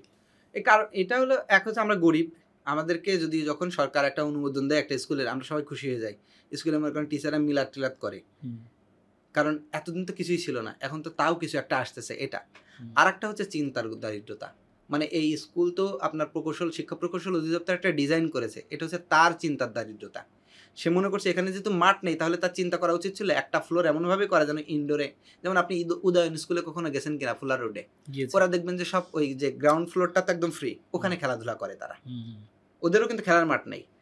কিন্তু যদিও আমরা বলি যে স্কুল প্রতিষ্ঠানের সাথে কারাগারের মিল আছে, ঘন্টা বাজিয়ে টাইম মেনটেন করা হয়, স্ট্রাকচারগত অনেক মিল আছে, আমরা এরকম বলি, হ্যাঁ। কিন্তু আপনি সভ্য দেশের কারাগার না, অসভ্য দেশের কারাগার হিসেবে বাংলাদেশের কারাগারও যে দেখবেন ফুল বাগান আছে, খেলার মাঠ আছে, বাংলাদেশের কারাগারের কথাই বলছি আপনাকে। সেখানে খুবই দুঃখজনক, তার চেয়ে খারাপ হচ্ছে আপনার স্কুলের এই অবস্থা। স্কুলে আপনার একটু ফ্রিলি মুভ করার সুযোগ নেই। আমি বলছিলাম যে মানুষ শেখে পঞ্চ ইন্দ্রিয় দিয়ে, শুধু অডিও ভিজুয়াল দিয়ে শেখে না মানুষ, তা আপনার বাকি ইন্দ্রিয় তার ইউটিলাইজ করার আপনার অপরচুনিটি থাকতে হবে। আপনার কোচিং সেন্টার, লার্নিং প্লেস এবং স্কুল এর মধ্যে শুধু ডেফিনেশনগত পার্থক্য আছে তা না, এর এনভায়রনমেন্টগত পার্থক্য আছে। আপনি নর্মালি এখনকার কয়েকটা পার্ক রিনোভেটেড হয়েছে, একটা হচ্ছে গুলশানের, আর একটা হচ্ছে আমাদের এই যে রমনা পার্ক, তাহলে দেখবেন যে ল্যান্ডস্কেপ আর্কিটেক্টের একটা গুরুত্ব আছে। ফিনল্যান্ডের স্কুলগুলো এত সুন্দর হওয়ার পিছনে একটা বড় কারণ হইলো সেখানে স্কুল আর্কিটেক্ট নামে একটা পোস্ট আছে, এবং সেখানে আমাদের তো বাংলাদেশে পোস্ট থাকলেই হয় না, আপনি অ্যাসিস্ট্যান্ট প্রফেসর হিসেবে মাওসিতে পদায়ন নিলে আপনার পদায়ন হবে রিসার্চ অফিসার। তো মানুষজন মনে করবে আপনি বোধহয় খুব গবেষণা করেন, কিন্তু আপনি হয়তো ট্রেনিং শাখারই কোনো একটা বিষয় হ্যান্ডেল করতেছেন, নামে আপনার হচ্ছে রিসার্চ অফিসার, আমাদের নামের সঙ্গে তো আসলে কাজের আমরা মিল রাখতে পারি নাই, এগুলো দুঃখজনক আলাপ। তা এর সঙ্গে কি টাকার সম্পর্ক আছে? টাকার কোনো সম্পর্ক নাই, যে এর জন্য আপনার টাকা বেশি থাকতে হবে এমন কোনো কথা নাই। এটা জাস্ট আপনার চিন্তার দারিদ্রতা, থিঙ্কিং এর দারিদ্রতা। আমরা এটা করতেই পারি না, আমরা ওইটা ওভারকাম করতে পারছি না যে এরকম ভাবতে পারি যে স্কুলটা এমন একটা প্রতিষ্ঠান হবে। যেমন আমি বলছিলাম যে একজন টিচার সে যেন মনে করে বাসায় গিয়ে আমার এই পরীক্ষার খাতাগুলো না দেখাচ্ছে, আমি স্কুলে দেখব, কারণ স্কুল নানা দিক দিয়ে নিরাপদ আমার জন্য, এবং স্কুলে আমার রুমে এয়ার কন্ডিশন আছে, আমার বাসায় তো এয়ার কন্ডিশনার নাই, তাহলে আমি এখানে এই পরিবেশে, আমি এখানে কফি মেকার মেশিন আছে ধরেন, আমি বলছি এমনভাবে যেটা বাইরের দেশের স্কুলগুলোতে থাকে আর কি। আপনি চিন্তা করবেন যে আমি বাড়ি যে কষ্ট করে ওই গরমের মধ্যে ফ্যানের নিচে খাতা দেখাচ্ছে, আমি এখানে এই খাতাগুলো একটু দেখে যাই। আমার যদি পার্সোনাল নিজের, আমরা তো বলি যে অনলাইনে প্রফেশনাল ডেভেলপমেন্টের কোর্সেস এখন মুক্ত পাঠে ডেভেলপ করা হচ্ছে, বিভিন্ন জায়গায় প্ল্যাটফর্মে ডেভেলপ করা হচ্ছে, সে চিন্তা করবে আমার বাসার যে ওয়াইফাই কানেকশন সেটা তো এতটাই স্ট্রং না যেটা আমার স্কুলে আছে, তাইলে আমার যেহেতু এই কাজটা করতেই হবে, আমি 30 মিনিটস এখানে শিখে যাই। মানে আপনি যখন ফ্যাসিলিটিস দেবেন তখন মানুষ স্কুলমুখী হবে সবসময়। আপনি মোনাজাত ধরলে এলাকার ছেলে পেলে কেন তবারকের লোভে চলে যায়, কারণ ও জানে ওয়াজ ইম্পর্টেন্ট না হইলে ওর কাছে মোনাজাতটা ইম্পর্টেন্ট, কারণ একটু পরেই মিষ্টিটা দিবে। তো আপনি স্কুলটাকে যদি ওইভাবে ডিজাইন করেন, এটা তো হিউম্যান নেচার। আমি তো বলছি যে শুধুমাত্র এটা সবার জন্য কাজ করে না, ব্যাপারটা তা না, এটা বিহেভিয়ারাল সাইকোলজি এরকমই। তো আপনি টিচারের জন্য যে ফ্যাসিলিটিসটা দিচ্ছেন সেটা এমনভাবে দেন যেন টিচার তার নিজের বাড়ির চেয়ে এটাকে প্রেফার করে। কিন্তু আমাদের ক্ষেত্রে উল্টা, কয় এই গরমের মধ্যে খাতা দেখাচ্ছে, বাড়ি যাই ফ্যানের নিচে বসে খাতা দেখবো আরামে। কিন্তু আপনি তো, এটা তো রাষ্ট্রের প্রতিষ্ঠান ছিল, তো আপনি তো এটা ব্যক্তিগত প্রতিষ্ঠানের চেয়ে এটা আরো বেশি এনরিচ হওয়ার কথা ছিল না? এখন পদ্মা সেতু তো আমি আর আপনি মিলে বানাইতে পারবো না, রাষ্ট্র বানাইতে পারছে। তো রাষ্ট্র তো স্কুলগুলোকে ওইভাবে মডেল স্কুল করে ফেলতে পারে, দেখতে সুন্দর, মানে ব্যবহারের দিক দিকে সকল ধরনের ফ্যাসিলিটি সেখানে আছে এবং দুর্দান্ত ফ্যাসিলিটি সব। আপনার বাসায় লাইব্রেরিতে যে বই আছে তার ৩-৪ গুণ ধরেন আপনার স্কুলের লাইব্রেরিতে আছে, তাহলে সে কেন বাসায় যাবে বলেন? শিক্ষার্থীর জন্য আপনি যদি ফ্যাসিলিটি, এখানে তো শুধুমাত্র টিচার তাকে পড়াবে সেটাই একমাত্র স্কুল না। বাচ্চা যাওয়া আসার পর থেকে শুরু করে, বাচ্চা লাইব্রেরি থেকে শুরু করে বলেন, কম্পিউটার ল্যাব থেকে শুরু, শিশু সব জায়গা থেকে শিক্ষা গ্রহণ করবে। সে প্লেগ্রাউন্ড থেকে শিক্ষা গ্রহণ করবে, সে তার বন্ধু বান্ধবের কাছ থেকে শিক্ষা গ্রহণ করবে, নানা রকম জায়গা থেকে সে শিক্ষা গ্রহণ করতে থাকবে, তাই না? তো অন দ্য ওয়ে টু স্কুলও তো আমরা প্রচুর পরিমাণে শিক্ষা গ্রহণ করে মানুষ ইনফর্মালি। তো আমাদেরকে সেইভাবে চিন্তা করতে হবে, কারণ school is a social organization. Social organization হিসেবে সোসাইটিরও এটাকে সাপোর্ট দিয়ে যেমন বাড়াইতে হবে, সরকারকেও। সরকার হয়তো দেবে, কিন্তু টেক কেয়ার করবে কে? সোসাইটিকে। তার এই জায়গাটাতে আমি মানে গত বছর জাপানে একটু ভিজিট করার সুযোগ হয়েছিল, তখন আপনার এই পুরো কথাটা রিফ্লেকশনটা আমি দেখছি যে এরকম একটা সোসাইটি এক্সিস্ট করে ওয়ার্ল্ডে। হ্যাঁ, তারা বাচ্চাদেরকে হেঁটে স্কুলে তারা যখন যায়, মানে তাদেরকে হেঁটে যেতেই হয়, এটাই হচ্ছে নিয়ম। এবং কিছু কিছু অভিভাবক হয়তো রাস্তায় দাঁড়িয়ে তাদেরকে সহযোগিতা করে যে কীভাবে রাস্তা পার হতে হবে, কোন জায়গা দিয়ে যেতে হবে, এরকম একটা বিষয়। এবং স্কুল সিস্টেমটাকে তারা, একদম প্রাইমারি স্কুলের কথা বলছি, প্রাইমারি স্কুলের ভিতরে তাদের অবকাঠামোটা এতটাই মানে ইনক্লুসিভ, এর ভিতরে যেরকম লার্নিং মানে ক্লাসরুমগুলো যেভাবে ডিজাইন করা, সব কিছু তাদের উপকরণগুলো রাখা দেখা এবং প্লেফুল লার্নিংয়ের জন্য ইনডোর প্লেয়িং স্পেস যেগুলো বলি খেলাধুলার জন্য, আউটডোর প্লেয়িং স্পেস মাঠ আছে তাদের, ইভেন ওই যে গাছ টাছ লাগানো থেকে শুরু করে বাচ্চারা সব কাজে ইনভলভ হচ্ছে। তো আমি একজন প্যারেন্টসের সাথে জিজ্ঞেস করলাম যে এই স্কুল আর কয়টা আছে? তো বলে পুরো জাপানের সকল স্কুলে একই রকম, কোনো ভিন্নতা নেই, 100% ফ্যাসিলিটি সেম। তো বললাম যে এই স্কুলের ভিতরে একটা প্রাইমারি স্কুলের মধ্যে বাচ্চাদের সাঁতার শেখার জন্য একটা সুইমিং পুল আছে, ভিতরে জিম আছে এবং হচ্ছে বাস্কেটবল গ্রাউন্ড আছে ভিতরে ইনডোরে, আর বাইরে তো বিশাল মাঠ, ফুটবল খেলার মাঠ আছে। এত ফ্যাসিলিটি নিয়ে সারা দেশের সকল স্কুল একরকম? বলো হ্যাঁ। কেন? একটা বড় জায়গা, পলিসি জায়গাটাতে আসছি, যে ওদের যে শিক্ষা মন্ত্রণালয়টা, এটা শুধু শিক্ষা মন্ত্রণালয়, ওরা এটা বলে মিক্সড, মানে ministry of culture, ministry of education, culture, sports, science and technology. মানে বেসিক্যালি এই মিনিস্ট্রিটা 6টা মিনিস্ট্রি কাজ করে। বাংলাদেশে তো আমরা একটা মিনিস্ট্রিকে 2 ভাগ করে ফেলেছি, বাংলাদেশ শিক্ষা মন্ত্রণালয় এবং শিক্ষারই 2টা মিনিস্ট্রি। তার মধ্যে স্পোর্টস তো আলাদা, চিলড্রেন অ্যান্ড উইমেন অ্যাফেয়ার্স আলাদা, সায়েন্স অ্যান্ড টেকনোলজি আলাদা, কালচার আলাদা। তা আমরা এই কালচার কাকে দিব, স্পোর্টস কাকে দিব, ইউথ এরা কাকে নিয়ে কাজ করে? দিন শেষে সবাই শিক্ষার্থী যারা স্কুল আছে তাদের নিয়ে কাজ করে। হেলথও যখন কোনো কাজ করে শিক্ষা মন্ত্রণালয় হয়ে কাজ করতে হয়। তাহলে আমার 100% মানে ইউথ পপুলেশন যদি স্কুল সিস্টেমে থাকে বা ইনস্টিটিউশনের মধ্যে থাকে, সব ফ্যাসিলিটি তো সেটা কেন্দ্রে গিয়ে হওয়া উচিত, তাই না? তো ওই স্কুলগুলোতে জাপানে দেখলাম যে স্কুলের ভিতরে ফ্যান্টাস্টিক ল্যাবরেটরিজ, যেটা টেকনোলজি এবং স্টেম এডুকেশনকে প্রমোট করে, ফ্যান্টাস্টিক মানে স্পোর্টস গ্রাউন্ড এবং স্পোর্টস ফ্যাসিলিটিস, হ্যাঁ, এবং কালচারাল যেই মানে সিলেবাসের মধ্যে তাদের যে কালচারাল পার্টটা মানে 1/3 বিলং করেছে কালচারাল বিষয়, এথিক্স, ব্যবহার, আচার আচরণ সব কিছু, 2/3 হচ্ছে এডুকেশন। সো এই যে একটা সমন্বিত অ্যাপ্রোচ, আমাদের পক্ষে কি কখনো এই ধরনের অ্যাপ্রোচ নেওয়া সম্ভব হবে, নাকি আরো খণ্ডিত হইতে থাকবো আমরা? সম্ভব হবে, মানে এটা চাই কিনা সেটা একটা ব্যাপার। যেমন শুরুতে আমরা একটা কথা বলছিলাম যে বিশ্ববিদ্যালয়গুলো তাদের গুণগত মান রক্ষায় বা গবেষণার ক্ষেত্রে তারা কতটা মনোযোগী হচ্ছে, একদম শুরুর প্রশ্নটা এরকম ছিল। বিশ্ববিদ্যালয়গুলো এখন মনোযোগী হচ্ছে। যেমন আমি বলি, আমার বিশ্ববিদ্যালয় থেকে এখন রিসার্চ ফেলোশিপ দেওয়া হচ্ছে। পিএইচডিতে যারা পড়তে আসবে তারা একটা ফেলোশিপ পাবে, মাসিক 30,000 টাকা করে, হয়তো 30 বা 40,000 টাকা। বুয়েট কিন্তু এই ধরনের ফেলোশিপ দিচ্ছে, যারা রিসার্চ করতে আসবে টিচারদের সাথে তারা এই ধরনের ফান্ড পাবে। তো এইটা রাষ্ট্রীয় ফান্ডই বাড়ছে। বিশ্ববিদ্যালয় মঞ্জুরি কমিশনও এদিকে মনোযোগী হয়েছে, বিশ্ববিদ্যালয়গুলো নিজেরাও মনোযোগী হয়েছে। গবেষণার দিকে মন যে একেবারে দিচ্ছে না তা না, বিভিন্নভাবে দিচ্ছে, হয়তো খাপ ছাড়াও মনে হইতে পারে কারো কারো ক্ষেত্রে, বাট এটা শুরু হয়েছে।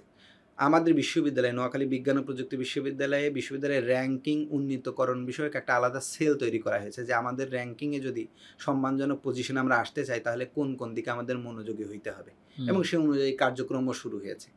তো খুব যে হতাশ তা বলছি না, but at the same time আমরা তো এটাও জানি যে মাদ্রাসার 2টি শ্রেণীকক্ষ ভাড়া নিয়ে বিশ্ববিদ্যালয়ে রান হয়, বাংলাদেশে হয়। খুলনা এগ্রিকালচার ইউনিভার্সিটি ভিজিট করে এসে তানজিম স্যার এই ধরনের কথাই বলছে যে সে এক হতাশার নাম। কিন্টার গার্ডেনের হয়তো বিল্ডিং ভাড়া করে বিশ্ববিদ্যালয় চলে। আমরা এই ধরনের চিন্তা করতে পারি, মানে এটা খুব দুর্ভাগ্যজনক। আপনি একটা বিশ্ববিদ্যালয় করেছেন, ঠিক আছে, অনুমোদন দিয়েছেন, ঠিক আছে, তার আগে ফুল ফ্লেজ যে সকল একটা বিশ্ববিদ্যালয় হওয়ার জন্য যা দরকার হয়, গবেষণাগার, শিক্ষকদের আবাসিক এলাকা, শিক্ষকদের বসার স্থান, একাডেমিক বিল্ডিং, ল্যাবরেটরি বিল্ডিং, স্টুডেন্টদের অ্যাকোমোডেশন, তারপরে রেজিস্ট্রার বিল্ডিং, প্রশাসনিক ভবন, সব দরকার হয় না, সব মিলায়ে তো একটা ফুল ফ্লেজেড একটা ফ্যাসিলিটিস এইটা, তাই না? তারপরে না আপনি কার্যক্রম শুরু করবেন। বাংলাদেশে আয়রনটা হচ্ছে পাবলিক বিশ্ববিদ্যালয়ে অনেক ডিপার্টমেন্ট চালু হওয়ার পরে প্রথম শিক্ষার্থী ভর্তি হয়, তারপরে টিচার রিক্রুট হয়, এটা বাস্তবতা। তো এটা কার দোষ? আমাদের দোষ। আমি শুধুমাত্র বলছি না এটা মন্ত্রণালয়ের দোষ, ইভেন এটা বিশ্ববিদ্যালয়ের দোষ। বিশ্ববিদ্যালয়ে চাকরি করে, আমি মনে করি যে বিশ্ববিদ্যালয়ে আমাদের বাংলাদেশে যারা চাকরি করেন বিশ্ববিদ্যালয়ের শিক্ষক, বিশ্ববিদ্যালয় সম্পর্কে ধারণা তাদের অনেকেরই পরিষ্কার না। এগুলো খুব হয়তো খুব ওনাদের মাইন্ডে লাগতে পারে বা ইগোতে হার্ট করতে পারে, বাট দিস ইজ ট্রু। একটা বিশ্ববিদ্যালয় কখন বিশ্ববিদ্যালয় হয়ে ওঠে, একটা কলেজ আপনি শুধুমাত্র কলেজের নাম বিশ্ববিদ্যালয় করলে বাংলাদেশ সেন্ট্রাল ইউনিভার্সিটি হয়ে যায়, আপনাদের কাছে এটা খুব স্বাভাবিক হয়। কেন বুয়েট ইউনিভার্সিটি হয়ে গেল, কেন আহসানুল্লাহ ইঞ্জিনিয়ারিং কলেজ থেকে? তা আপনি নাম চেঞ্জ করেছেন, ডকুমেন্ট চেঞ্জ করেছেন, হয়ে গেছে, ব্যাপারটা এরকম না। বিশ্ববিদ্যালয় কেন বিশ্ববিদ্যালয় সেটা আগে বোঝাটা খুব জরুরি। আমরা এটা বুঝি না। আমাদের বাংলাদেশে যে জাতীয় বিশ্ববিদ্যালয় নামক একটা কনসেপ্ট বিরাজ করে, এটা সিঙ্গাপুর ন্যাশনাল ইউনিভার্সিটি বা যদি অস্ট্রেলিয়ান ন্যাশনাল ইউনিভার্সিটি, ওরা শুনলে হার্ট ফেল করবে যে এইরকম চলে। এইরকম ন্যাশনাল ইউনিভার্সিটি যার আন্ডারে প্রায় 2500 কলেজে এত লাখ লাখ গ্র্যাজুয়েটরা গ্র্যাজুয়েশন সম্পন্ন করছে, এইরকম। তা আপনারা মান কিভাবে সম্পন্ন করেন? কারণ মান আমরা কিভাবে সম্পন্ন করি এটা আপনাদের কোশ্চেন না, আমরা গ্র্যাজুয়েট পয়দা করতেছি। এবং আপনারা জানেন এর আগে হয়তো ইনভেস্টিগেশন 360 ডিগ্রি এই ধরনের বিভিন্ন প্রতিষ্ঠানে জাতীয় বিশ্ববিদ্যালয় থেকে কীভাবে খাতা পাচার হয় এবং নম্বর নিয়ে যে সকল দুর্নীতিগুলো হয় সেগুলো তো চলে এসছে অনেকবার। তো এইটা মানে আমার খুব যে দূরে যাইতে হবে, জাপান অস্ট্রেলিয়াতে যাইতে হবে নট নেসেসারি, ইন্ডিয়াতে গেলেও দেখা যায়।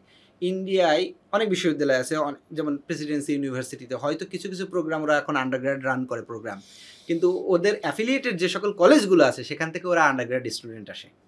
ওরা শুধু পোস্ট গ্র্যাড বা মাস্টার্স প্রোগ্রাম, এমফিল, পিএইচডি এগুলো চালু রাখছে তারা। যার ফলে যেহেতু ওরা এইটা চালু রাখছে, সুতরাং কলেজ লেভেলের এডুকেশনের উপরেও তারা খুব সজাগ দৃষ্টি রাখে, কারণ আলটিমেটলি এটা তো তারই গ্র্যাজুয়েট। যেমন আমাদের 7 কলেজের কথা যদি চিন্তা করি, that was a good example. But আমরা ম্যানেজমেন্ট ইস্যুতে এটা এইভাবে হয় না, কারণ আমাদের এখানে at the same time university, Dhaka university full ফ্লেজের প্রত্যেকটা ডিপার্টমেন্ট আন্ডারগ্র্যাড প্রোগ্রাম রান করে, তার উপরে বোঝার উপর শাকেরাটি হিসেবে তাদের দায়িত্ব দেওয়া হয়েছে যে তারা মানুষ করে দেবে ওদেরকে। এভাবে হয় না। এদের এই আন্ডারগ্র্যাড, যেমন আমাদের কলেজ লেভেলে কেন মাস্টার্স প্রোগ্রাম চলে, পোস্ট গ্রাজুয়েশন প্রোগ্রাম চলে? কলেজ তো নিজের সার্টিফিকেশন দিতে পারে না, কলেজে আমরা রেখে দিয়েছি। এভাবে হয় না তো। আপনি আন্ডারগ্রেড প্রোগ্রামের দায়িত্ব ওদেরকে দেন এবং তারা অ্যাফিলিয়েটেড ইউনিভার্সিটিগুলো সেটা মনিটরিং করুক, মান যাচাই করুক। কারণ কলেজগুলোতে, সরকারি কলেজগুলোতে বিশেষ করে, এতে টিচারের মান খারাপ না, বিশ্ববিদ্যালয়ের চেয়ে ক্ষেত্র বিশেষে অনেক জায়গায় ভালো। কারণ বিশ্ববিদ্যালয়তে আপনি মৌখিক পরীক্ষা দিয়ে এদেরকে পরীক্ষা নিয়ে টিচার হিসেবে রিক্রুট করেছেন, কিন্তু বিসিএস ক্যাডারে যারা এডুকেশন ক্যাডারে জয়েন করে সে কয়েকটা ধাপ পার হয়ে এসছে, তারপর পুলিশ দিয়েও আপনি ভেরিফাই করছেন তারে।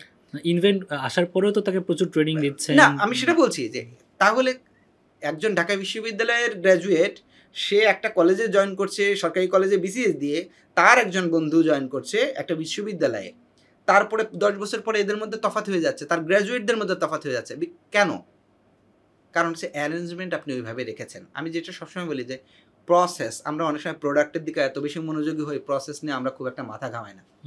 বাট প্রসেস, ফ্যাসিলিটিসের ক্ষেত্রে যেটা বলছিলাম, এবং ক্ষেত্র বিশেষে আপনি দেখেন আপনার একজন এডুকেশন ক্যাডার যে শিক্ষক, তার উপরে আপনার আমলাতান্ত্রিক যে কন্ট্রোল বা নিয়ন্ত্রণ, সেটা বিশ্ববিদ্যালয়ের শিক্ষকের ক্ষেত্রে অনেক ক্ষেত্রে নাই, অনেক ক্ষেত্রে বলছি নাই, এখন হয়তো সেটাও প্রেস করার তারা চেষ্টা করছে। এইটা খুব একটা ভালো রেজাল্ট নিয়ে আসে যে না, তার একটা ভালো উদাহরণ আপনার জ্যান্ত উদাহরণ হচ্ছে আমাদের এই কলেজগুলা। নাহলে কলেজে আপনি যে দেখেন, সরকারি কলেজে কেউ আছে এরকম একটা, মানে গ্র্যাজুয়েটদের আপনি দেখেন একটা মান আছে, কিন্তু তাদের লেভেল আছে, কারণ তার প্রিলিমিনারি দিয়েছে, রিটেন টেস্ট দিয়েছে, তারপরে আপনার, এবং তারপরে তারা যে সিলেকশন গ্রেড পাওয়া আগে ছিল এখন নাই, কিন্তু প্রমোশন পাওয়ার ক্ষেত্রে তো অ্যাটলিস্ট আপনার নাইমে ট্রেনিং করে আপনার ডিপার্টমেন্টাল এক্সাম দিতে হয়েছে, আবার সিনিয়র স্কেল এক্সাম দিতে হয়েছে। তা আমি বলছি যে তাহলে পার্থক্যটা হয়ে যাচ্ছে কেন? Because of environment. আপনি এনভায়রনমেন্ট, সেই সাথে সাথে যে প্রসেস অথবা আমলাতান্ত্রিক যে নিয়ন্ত্রণ, সব মিলাই তার জীবনটা এমন হয়ে যাচ্ছে যে তার বিকাশের পথটা রুদ্ধ হয়ে যাচ্ছে, এবং তার গ্র্যাজুয়েটরা একটা হীনমন্য গ্র্যাজুয়েট হিসেবেই অনেক ক্ষেত্রে বড় হয়, যে সে হয়তো বিশ্ববিদ্যালয়ের গ্র্যাজুয়েটের সাথে পাল্লা দিয়ে পারবে না। তো এইটা আমি বলবো যে আমাদের মেন্টালিটির চেঞ্জটুকু নিয়ে আসতে হবে। অ্যাট দ্য সেম টাইম এডুকেশনের বিকাশ হওয়ার জন্য বাদ বাকি মিনিস্ট্রি যতই বলেন, যতগুলোই থাকুক না কেন, তাদের এক হয়ে ওই যেমনটা বলছিলাম যে এডুকেশনের ক্ষেত্রে প্রেশার গ্রুপ হিসেবে একটা প্ল্যাটফর্ম তৈরি করতে হবে যেখানে সবাই আসবে, সিভিল সোসাইটির সবাই আসবে। তেমনি করে এডুকেশন নিয়ে যারা টুকটাক, যারা যতটুকু যাদের অ্যাফিলিয়েশন আছে, তারা সবাই মিলে এর বিকাশের উদ্দেশ্যে কাজ করতে হবে, কন্ট্রোলের উদ্দেশ্যে না। যদি আপনি মনে করেন না কি হচ্ছে যে আমাকে প্রতি মুহূর্তে নোট করতে, আপনাকে রিপোর্ট করতে হবে, তাহলে দেখবেন যে সে ওই মজাটা থাকবে না। বারবার শিক্ষার্থীর শেখার সময় আমি যদি বারবার পরীক্ষার কথাটা তাকে রিমাইন্ডার দিতে থাকি, তাহলে সে লার্নিংয়ের মজাটা পাবে না। অ্যাট দ্য সেম টাইম এই কথাটা টিচারদের টিচিং লার্নিং প্র্যাকটিসের ক্ষেত্রেও প্রযোজ্য। সো আমাদেরকে খেয়াল করতে হবে যে আমরা আমাদের এই কলেজগুলোতে টিচারদেরকে হায়ার এডুকেশনের দিকে আরও এনকারেজ করব। আমরা পিএইচডি ক্ষেত্রে তাদেরকে এনকারেজ করবো, বিকজ তারা সেই প্রফেশনে আছে। কিন্তু আমরা তা দেখি না। আমরা দেখি যে অনেক আমলাকে পিএইচডি প্রোগ্রামে যেতে দেখি। আপনি কেন পিএইচডি প্রোগ্রামে যাবেন? আপনি দরকার হইলে পিএইচডি প্রোগ্রামে গেলে যে 2 কোটি টাকা প্রাইম মিনিস্টার ফেলোশিপ দিত, আপনাকে 4 কোটি টাকা দিক, 10 কোটি টাকা দিক, আপনার প্রফেশনের উপযোগী 2 মাসের আপনি একটা ট্রেনিং ওয়ার্ল্ডের একটা নাম করা ইনস্টিটিউশন থেকে করে আসেন, কারণ সেটার আপনার দরকার আছে, এবং তা দ্বারা আপনার বাংলাদেশ আরও বেশি উপকৃত হবে।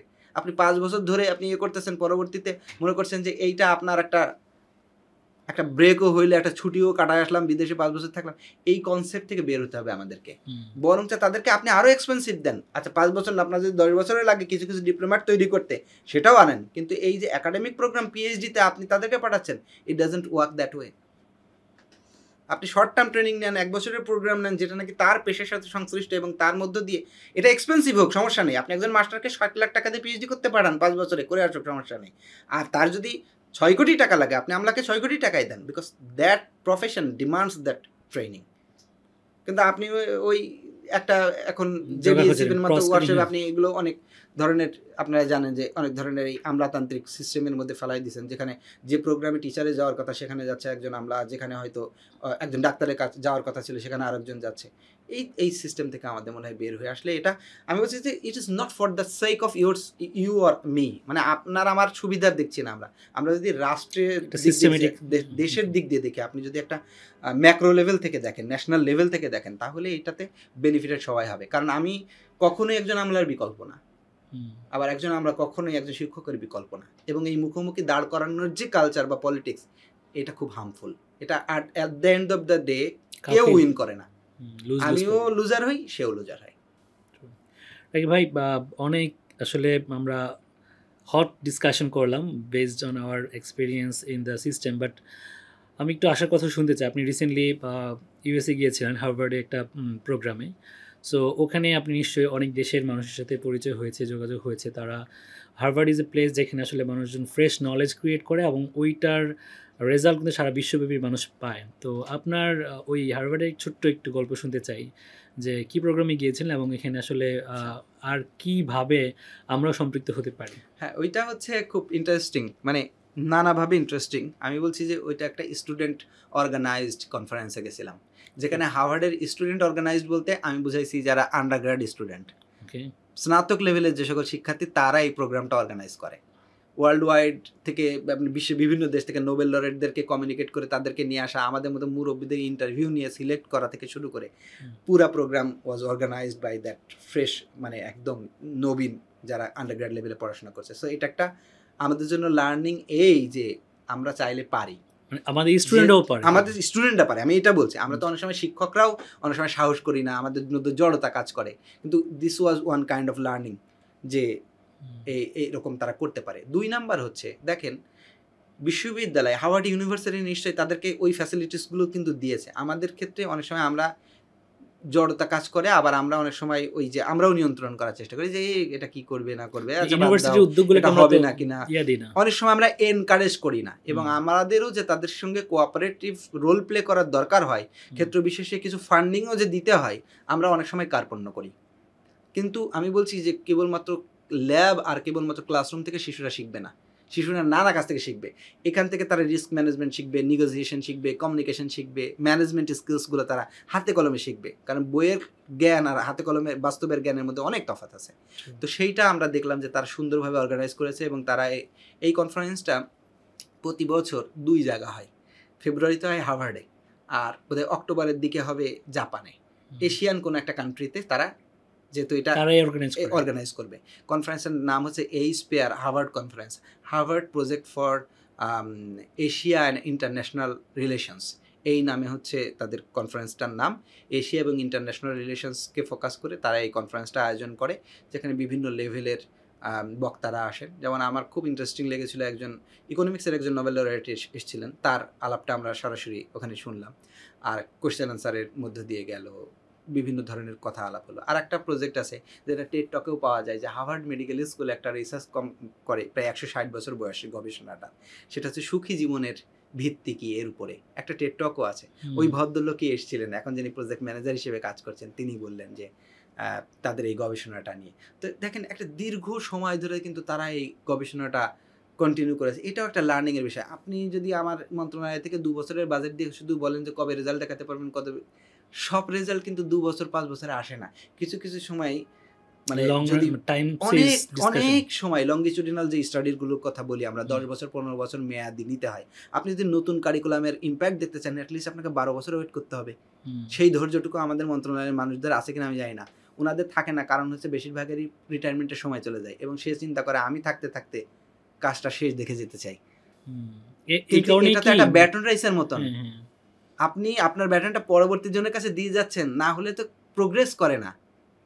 যেটা নাকি এই এডকাস্ট এই আপনাদের এই প্ল্যাটফর্মের কথা আমরা বলছিলাম, যে এটা সিফাত যখন থাকবে না তখন কি থাকবে কিনা, অবশ্যই থাকতে হবে। যদি না থাকে তাহলে এটা সাস্টেনেবল মেকানিজম কাজ করতেছে না, ফাংশন করছে না। তো ব্যাপারটা তাই থাকা উচিত। তা আমাদের এডুকেশন ইনোভেশনের ক্ষেত্রে আপনারা দেখবেন যে অনেক সময় আমরা সচিব ড্রিভেন ইনোভেশন, যে সচিব সাহেবের মনে হয়েছিল যে এইটা দেওয়া যেতে পারে। অনেক সময় মিনিস্ট্রির হয়তো মিনিস্টার ড্রিভেন, তার মনে হয়েছে। আমরা অনেক সময় আপনাদেরকে উপরে চাপিয়ে দিই যে উপর থেকে নির্দেশনা আছে, তো এ দিয়ে হয় না। আপনার ইনোভেশন হয়তো প্রাইমারি স্কুলের একজন টিচার বেস্ট একটা ইনোভেশন নিয়ে আসতে পারে। যেমন মিড ডে মিলের একটা ইনোভেশন, কুড়িগ্রামের একটা প্রাইমারি স্কুল, তারা অনেক আগে থেকে মিড ডে মিল চালু করেছে এবং সরকারি অনেক পৃষ্ঠপোষকতা দেওয়ার চেষ্টা করছে। উপজেলা নির্বাহী অফিসার উনি নেন নাই, কারণ উনি বলছেন যে আপনি উপজেলা নির্বাহী অফিসার যদি এখন দেন, পরে নির্বাহী অফিসার নাও দিতে পারে, তখন তো আমি আবার ডিপেন্ডেন্ট হয়ে গেলে প্রোগ্রাম বন্ধ হয়ে যাবে। তার চেয়ে আমি কমিউনিটি থেকে যেভাবে ফাংশন করতেছি, আমার যদি কখনো আপনার সাপোর্ট লাগে আমি আপনাকে জানাবো। তো ব্যাপারগুলো এরকম থাকা উচিত। ইনোভেশনগুলো পদ কেন্দ্রিক হওয়া উচিত না, যে ধরেন আমি বিভাগের একজন কর্মকর্তা হিসেবে একটা পজিশন হোল্ড করি বলে আমার কথার দাম আপনার চেয়ে বেশি থাকবে। এইটা যতদিন পর্যন্ত থাকবে ততদিন পর্যন্ত শুধু এডুকেশন সেক্টর না, কোনো সেক্টরে ভালো কিছু আশা করা যায় না। তো হার্ভার্ডে যেটা মানে এইগুলো আমরা দেখলাম, ওদের ইউনিভার্সিটিকে কেন্দ্র করে অনেকগুলো মিউজিয়াম আছে, যেটা বাংলাদেশে আমাদের খুব রেয়ার। কিন্তু আপনি অক্সফোর্ড ইউনিভার্সিটি গেছে আমি, সেখানে মিউজিয়াম আছে। কেমব্রিজে আপনি যে দেখবেন মিউজিয়াম আছে। ম্যানচেস্টার ইউনিভার্সিটিতে বিভাগের সাথে রাদারফোর্ড বিল্ডিংয়ের সাথে হচ্ছে বিরাট একটা মিউজিয়াম, এবং এই মিউজিয়ামগুলোর কার্যক্রম খুব ইন্টারেস্টিং। স্কুলের বাচ্চারা সেখানে আসে এবং মিউজিয়ামে যারা ট্রেইনার থাকে তারা ওখানে সেশন নেয়। আর কিছু কিছু ইয়ে আছে যে আপনার, যেমন আমার মনে আছে ম্যানচেস্টার ইউনিভার্সিটি মিউজিয়ামে আপনি যখন ঢুকবেন সাথে সাথে সামনেই একটা ফসিল বানানো আছে একটা শিয়ালের, এবং সেখানে লেখা আছে টাচ মি। আর আমাদের মিউজিয়ামে যদি যান আপনি শুধু দেখবেন নিষেধ, এখানে দাঁড়ানো নিষেধ, এখানে ছবি তোলা নিষেধ, এখানে ধরা নিষেধ। মানে বুঝতে পারছেন? তা আপনি যাকে এইভাবে নিষেধের বেড়া জালে যাকে তৈরি করেন, সে নিজ চেষ্টায় সৃজনশীলতা দিয়ে কি সে কোনো একটা নতুন জিনিস আবিষ্কার করবে, তো সাহসই করবে না। যে ছেলেকে আপনি বিড়ালের ভয় দেখিয়ে ঘুম পাড়ান, সে বাঘের মোকাবেলা কিভাবে করবে? সো আমরা আসলে এই পুরো আলোচনায় অনেকগুলো ইনসাইট পেয়েছি ভাই। মানে আর আপনার এই যে লাস্টে কথাটা বললেন যে নিষেধ থেকে আমরা আসলে মুক্ত হতে পারছি না, তো এই নিষেধের একটা বড় নিষেধ আমাদের নিজেদের উপরে সবসময় ইম্পোজ আমরা করে রাখি।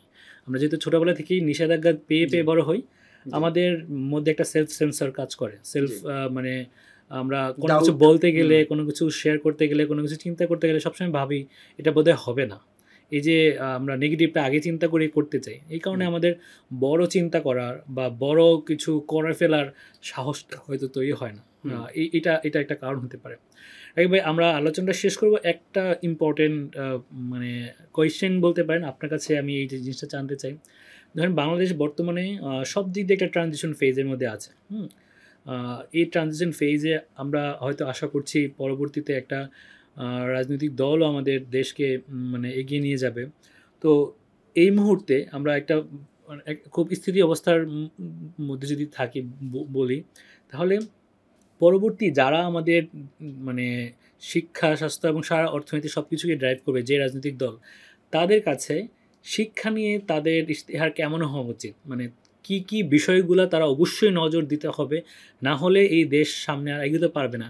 আপনার দৃষ্টিতে কোন কোন বিষয়গুলো খুবই গুরুত্বপূর্ণ? শিক্ষার ইশতেহার কেমন হওয়া উচিত? আমাদের কথার মধ্যেও আমরা বিভিন্ন সময়ে বলে এসেছি। একটা হইল, আপনি যদি ভালো ফল কোনো কিছু থেকে আশা করেন, তাহলে তার যত্ন নিতে হবে। যত্নটা শুধুমাত্র বাজেট বৃদ্ধির মধ্য দিয়ে করতে হবে তা বলছি না। বাংলাদেশে এডুকেশন বাজেটের ক্ষেত্রে কিছু আয়রনি আছে। এরা পত্রিকাগুলো যখন যেদিন বাজেট ঘোষিত হয়, সেই বাজেট অনুযায়ী দেখবেন পাই চার্ট বার চার্ট করে সবার সামনে তুলে ধরে এত টাকা বাজেট হলো। কিন্তু মজার ব্যাপার হচ্ছে, বছরের মাঝামাঝি যে বাজেট আবার সংশোধন হয়। যেমন এবারও এডুকেশন থেকে বাজেট কাট করা হয়েছে। তো আসল বাজেট থেকে গতবার জিডিপির 1.79% ছিল, মানে সর্বনিম্ন এ পর্যন্ত আমার জানা মতে। তো বাজেট যেমন বাড়াইতে হবে, তেমনি বাজেট খরচের বাজেটটা হইতে হবে ইমপ্লিমেন্টেশন ফ্রেন্ডলি বাজেট, যেন বাস্তবায়ন সহজ হয়। আপনি বাজেট দিলেন এবং এমন এমন শর্ত দিলেন, ওই টাইমের মধ্যে আপনি ইমপ্লিমেন্টেশন করা সম্ভব না, তাহলে হবে না। তো প্রথম কথা আমি বলছি যে শিক্ষা যে একটা গুরুত্বপূর্ণ জায়গা, সেটা তাদেরকে অ্যাড্রেস করতে হবে, স্বীকার করতে হবে। এবং এই জায়গাটায় যে নানা রকম সমস্যা আছে সেটাও স্বীকার করতে হবে। তারপরে এই সিস্টেমের মধ্যে যারা প্রাইমারি স্টেক হোল্ডার, শিক্ষক, শিক্ষার্থী, অভিভাবক, তাদেরকে আপনাকে সম্মানের চোখে দেখতে হবে।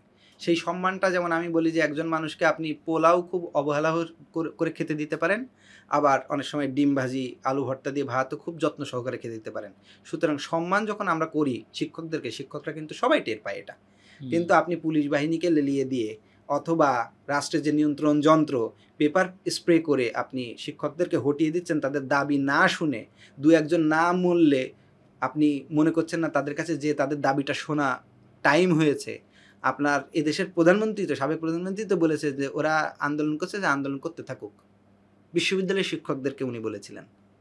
তো এই ধরনের চিন্তাভাবনা বা এই ধরনের মেন্টালিটি বা দৃষ্টিভঙ্গি অবশ্যই আমরা এর বদল চাই। কারণ আমাদের ভয়ের জায়গাটা হচ্ছে যেই যায় লঙ্কায় সেই হয় রাবণ। আমরা দেখেছি যে নতুন যে রাজনৈতিক বন্দোবস্তের মধ্য দিয়ে যে সকল প্রতিশ্রুতি দিয়ে নতুন দল ক্ষমতায় আসবে, তারাও যে এরকম করবে না, এটা আমরা খুব একটা আশাবাদী না। কারণ আমরা দেখেছি যে এর বদল খুব একটা হয় না। শাসক যায়, শাসক আসে, রাজা যায়, রাজা আসে, কিন্তু প্রজাদের ভাগ্যের কোনো পরিবর্তন আমাদের হয় না। তো আমরা চাই যে তারা অবশ্যই এডুকেশন সিস্টেমটাকে সাম্যকভাবে দেখার চেষ্টা করবে। কারণ এখানে ফ্যাক্টরগুলো নানা রকম। আমাদের মাদ্রাসা ভিত্তিক শিক্ষা ব্যবস্থা আছে, মাদ্রাসার আবার ধারা উপধারা আছে, আমাদের ইংলিশ মিডিয়াম আছে, আমাদের সাধারণ শিক্ষা আছে, কারিগরি বৃত্তিমূলক শিক্ষা আছে, আমাদের অনেক ধরনের শিক্ষার ধারা আছে। সব ধারা তারা বুঝুক, তার একটা সুনির্দিষ্ট অ্যালাইনমেন্ট করুক যে এই জায়গা থেকে গ্র্যাজুয়েট, সে এর পরের ধাপে কর্মক্ষেত্রে কোন জায়গায় পা রাখবে, যেন আপনি নেক্সট স্টেশনটা জানেন, যে এইখান থেকে এই মেট্রো স্টেশনের মতো আর কি পরবর্তী গন্তব্য যেন আপনি আগেই জানিয়ে দেন, যাতে করে সে প্রিপারেশন নিতে পারে যে 12 ক্লাস পড়ার পরে তোমার সামনে এমপ্লয়মেন্টের এই জায়গাটা খোলা আছে। তাহলে তুমি যদি হায়ার এডুকেশন অ্যাফোর্ড করতে না পারো, তাহলে তুমি এই জায়গাগুলোর মধ্যে একটা বেছে নাও। আর যদি হায়ার এডুকেশন অ্যাফোর্ড করতে পারো, সেখানে যাও। এবং হায়ার এডুকেশন কোয়ালিটি এনশিওর করার দিকে আমাদের মনোযোগ দিতে হবে। এটা শুধুমাত্র শিশুদেরকে বা শিক্ষার্থীদেরকে এঙ্গেজ রাখার বা ব্যস্ত রাখার একটা প্রক্রিয়া হিসেবে নিলেও হবে না। আমি বলি পাবলিক বিশ্ববিদ্যালয়গুলো রাজনৈতিক দলদের কর্মী তৈরির একটা ভাগাড়। আপনি খেয়াল করে দেখবেন, কারণ কোনো একটা জেলায় একটা বিশ্ববিদ্যালয় থেকে যদি রাজনৈতিক দলগুলো মিছিল মিটিং ডাকে, তাহলে এত সুন্দর ড্রেস আপ করা এক সাইজের কর্মী পাবে না বিশ্ববিদ্যালয় থেকে। আর যদি তার 50 লাখ টাকা খরচ করেও যে সে নিয়ে আসতে চায়, তাও দেখবে কারো গায়ে জামা নেই, কারো পায়ে স্যান্ডেল নেই। কারণ আমাদের তো বাস্তবতা এটাই। কিন্তু বিশ্ববিদ্যালয়গুলো আমাদের রাজনৈতিক দলের এত অ্যাটেনশনের জায়গা কেন? কারণ হচ্ছে সে শহরের উপর নিয়ন্ত্রণ থেকে শুরু করে সরকারের কাছে দাবি দেওয়া পেশ করার ক্ষেত্রে, প্রেশার ক্রিয়েট করার ক্ষেত্রে এই ছাত্রদেরকে রাস্তা বন্ধ করে ব্যবহার করতে পারে। সুতরাং আমাদেরকে নানাভাবে চিন্তা করতে হবে। এটা একই সাথে বুদ্ধি আবার কুবুদ্ধিও। যে কেউ যদি আবার মনে করে যে যাক, আর একটা ভালো বুদ্ধি পাওয়া গেল এখান থেকে, যে ছাত্রদের ব্যবহার করতে হয় কীভাবে সেটা শিখে গেলাম, ব্যাপারটা সেরকম না। আমি বলছি যে শিক্ষা ব্যবস্থাকে আপনাকে গুরুত্ব সহকারে চিন্তা করতে হবে এবং এডুকেশনাল প্ল্যানিংয়ে যারা যোগ্য মানুষ তাদেরকে নিয়ে আসেন, cost benefit approach, man power approach, এই ধরনের অ্যাপ্রোচকে কাজে নিয়ে আপনি এটাকে যেহেতু একটা ইনভেস্টমেন্ট, তাহলে কত টাকা ইনভেস্টমেন্ট করলে কত টাকা প্রফিট পাবেন আপনি, সেইটা হিসাব করে নিয়ে এডুকেশনাল প্ল্যানিং করেন। এবং আমরা জানি যে প্রাইমারি সেক্টর খুব ভালনারেবল, কারণ আপনি ভিত যদি নড়বড়ে হয়ে যায় তাহলে পরে এর প্রভাব সারা জীবন পড়বে ওই শিক্ষার্থীর উপরে। তাহলে এবং আমাদের যেহেতু বাধ্যতামূলক প্রাথমিক শিক্ষা আইনও আছে, তাহলে আমাদের এটা রিসোর্সফুল একটা লার্নিং এনভায়রনমেন্ট করতে হবে, যেটা আমাদের এই আলাপের মধ্যেও ছিল।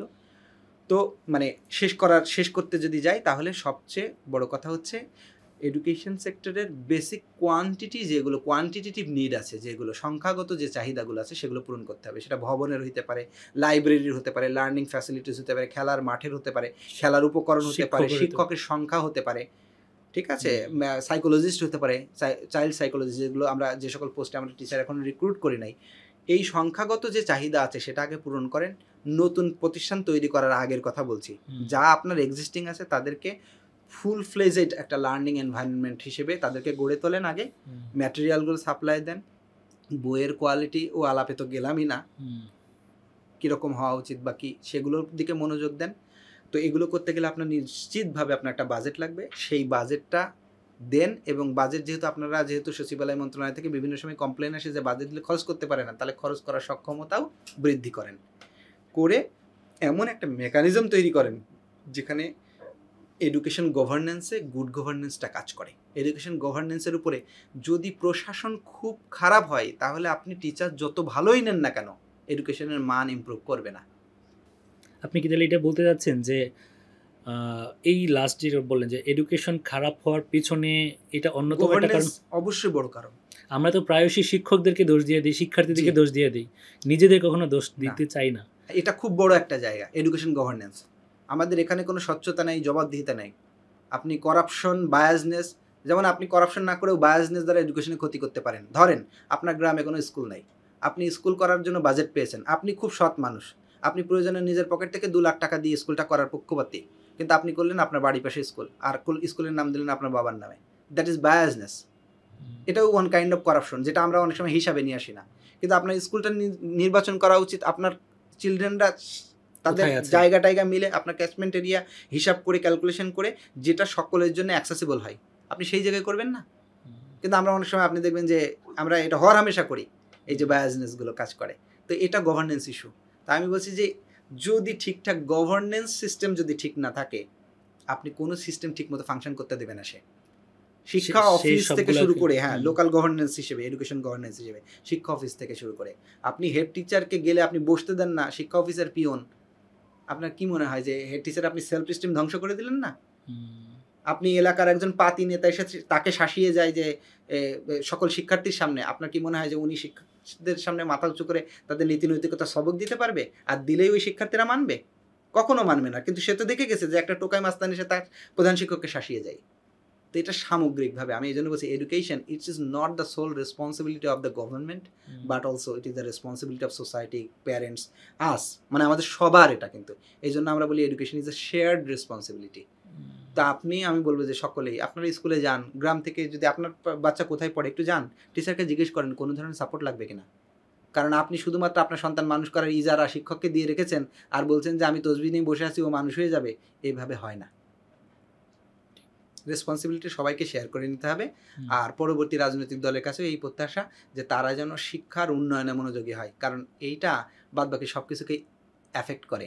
আর এইটা এই জন্য তাদের উপরে সবচেয়ে বড় মানে দাগে আমি বলতে চাই, কারণ হচ্ছে যে অভ্যুত্থানের মধ্যে দিয়ে বাংলাদেশ এই জায়গায় এসে দাঁড়িয়েছে, সেখানে মূল দায়িত্ব পালন করেছে শিক্ষার্থীরা। তারা যদি শিক্ষার দিকে সুদৃষ্টি না দেয়, তাহলে এটা স্রেফ নেমক হারামি, মানে যার নুন খাইলাম তার সাথে হারামি করলাম।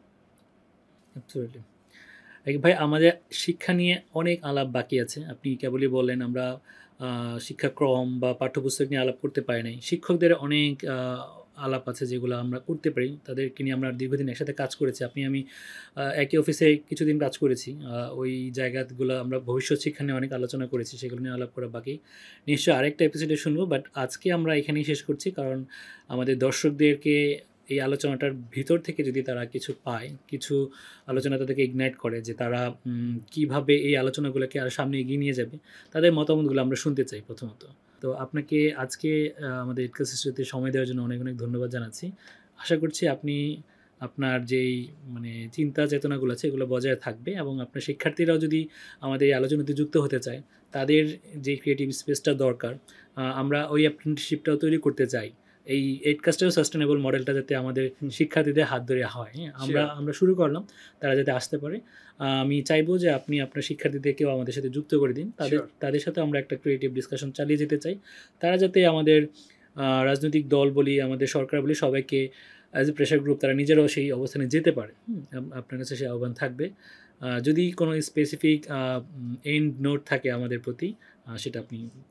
আমি আপনাদেরকে ধন্যবাদ জানাই সিফাত, এই প্ল্যাটফর্ম তৈরি করার জন্য। অবশ্যই এডকাস্টের কলাকুশলী যারা আছে, পিছনে যারা মানুষ আছে, সবাইকে সাধুবাদ জানাই। কারণ আমি বলি কি, এই যে আমরা যখন কথা বলি, আমরা তো শুনিও, নিজের কথাও শুনি, আবার যে সামনে যিনি থাকেন তার কথাও শুনি। ফলে আমাদের চিন্তার মধ্যে আলোড়ন তৈরি হয়, ইগনাইট করার কথা যেটা তুমি একটু আগে বললে। ফলে এইটাই আমাদের লার্নিং হয়। কারণ আমি যে সবসময় সব কথা বলছি, সব কথাই যে সঠিক ব্যাপারটা কিন্তু তা না। ওই কথাটার মধ্যে একটা রেজোনেন্স তৈরি করে, অন্যের একটা কথা আমাদের মধ্যে রেজোনেন্স তৈরি করে। তারপরে তখন আমরা আমাদের সেলফ কারেকশনটা করি যে এই আমি তো তাহলে এতদিন এটা ভুল জানতাম, বা এভাবেও যে ভাবা যায় এটা তো ভেবে দেখিনি। তো যার কারণে এই ধরনের পডকাস্ট এগুলো খুব ভালো প্র্যাকটিস, আমি এটা বলবো। এই জন্য সাধুবাদ দিই এডকাস্ট স্টুডিও যারা কলাকুশলী, সকলকে সাধুবাদ জানাই। কারণ হচ্ছে এই ধরনের প্ল্যাটফর্ম যত বেশি হবে, সোসাইটিতে আলাপের জায়গাটা তত বাড়বে। আলাপ হওয়াটা জরুরি, না হলে আলাপ যদি না হয়, মানুষ তাদের মনের কথা যদি খুলে বলতে না পারে, তখন তার মধ্যে নেগেটিভ এনার্জি সঞ্চিত হয়, আর সে মনে মরে যায় আর কি। তো এই যে বাক স্বাধীনতা হোক আর যে কারণেই হোক, এই ধরনের আলাপের প্ল্যাটফর্ম যত বেশি আসবে, এবং হয়তো বা হু নোজ যে আমাদের এই কথা আমাদের নীতি নির্ধারকরাও শুনবেন, তারা হয়তো রাগান্বিতও হইতে পারেন কথা শুনে, অথবা তারা এটার উপর রিফ্লেক্টও করতে পারেন। যে অনেক সময় সেলফ রিফ্লেকশনের জায়গা থাকে না, যে আমাদের নিয়ে এত কথা বলছে, তাহলে একটু আসলে নিজের দিকে তাকিয়ে দেখি তো যে আমাদের আসলেই কিছু ইমপ্রুভমেন্টের জায়গা আছে কিনা, বা কারেকশনের জায়গা আছে কিনা। সো সেই জন্য সকলকে সাধুবাদ জানাই। আর কথা এডুকেশন নিয়ে তো আসলে শেষ হবে না। আমি এই পেশায় এসেছি বা এটা নিয়ে কাজ করতে এসেছি বাই চয়েস এবং আউট অফ ফ্রাস্ট্রেশন। তো এই ফ্রাস্ট্রেশন আমার দিনে দিনে যত বেশি বুদ্ধি শুদ্ধি হচ্ছে তত বাড়তেছে আর কি। তো আমি চাই যে অচিরেই এটা যদি আমাদের কর্মকাণ্ডের মধ্য দিয়েও যদি কিছু মাত্রায় কমে আসে, তো সেটাই আমাদের সার্থক। অবশ্যই অবশ্যই, থ্যাংক ইউ সো মাচ। একবার আপনার মতো আমিও, মানে আমি খুব বলতে চাই না যে by choice, but I love this profession, হ্যাঁ। অ্যান্ড আমি এটা বিশ্বাস করি যে কোনো কিছু নিয়ে আলাপ করা যতটা জরুরি, তার থেকে বেশি জরুরি হচ্ছে ওই বিষয়টা নিয়ে অ্যাকশানে নেমে যাওয়া। তো আমরা আসলে অ্যাকশানে মানে বিশ্বাস করি। যে কোনো কাজ যেটা কেউ করছে না, সেটা যদি কেউ করার অপেক্ষায় বসে না থেকে নিজে শুরু করা যায়, তাহলে সেখানে কিছু একটা হয়ে যায়। তো এডকাস্ট স্টুডিও ওরকমই একটা উদ্যোগ, যেখানে আমরা আসলে আমাদের শিক্ষা নিয়ে যারা ভাবছে বা ভবিষ্যতে ভাববে, সবাইকে আমি সংযুক্ত করতে চাই। পলিসি মেকার থেকে শুরু করে শিক্ষক শিক্ষার্থী থেকে শুরু করে অভিভাবক থেকে শুরু করে সবাইকে। তো সবাই কাছে যদি আমরা যেতে পারি, তাহলে আসলে এই উদ্যোগটা সফল হবে আশা করছি আর কি। আপনাকে আবারও ধন্যবাদ জানাচ্ছি। দর্শক, আপনারা যারা এতক্ষণ মনোযোগ দিয়ে আমাদের আলোচনা শুনলেন, আপনাদেরকেও ধন্যবাদ জানাই। আপনাদের যদি কোনো বিষয়ে আলোচনা থাকে, আমাদের আলোচনা থেকে আপনাদের যদি কোনো রিফ্লেকশন থাকে, আপনারা কমেন্টে জানাবেন। আমাদের এই এডকাস্ট স্টুডিও চ্যানেলকে সাবস্ক্রাইব করবেন, এবং আপনার যেই অংশটুকু ভালো লাগে সেই অংশটুকু চাইলে আপনি আপনার সোশ্যাল মিডিয়াতে শেয়ার করতে পারেন। আর যদি কোনো আলোচনা থাকে আমাদের সাথে করার মতো, সেটা করার জন্য কমেন্টে জানাবেন। আমরাই আপনাদেরকে আমন্ত্রণ জানাবো আমাদের স্টুডিওতে। সেই পর্যন্ত সবাই ভালো থাকুন। সবাইকে অনেক ধন্যবাদ। আসসালামু আলাইকুম।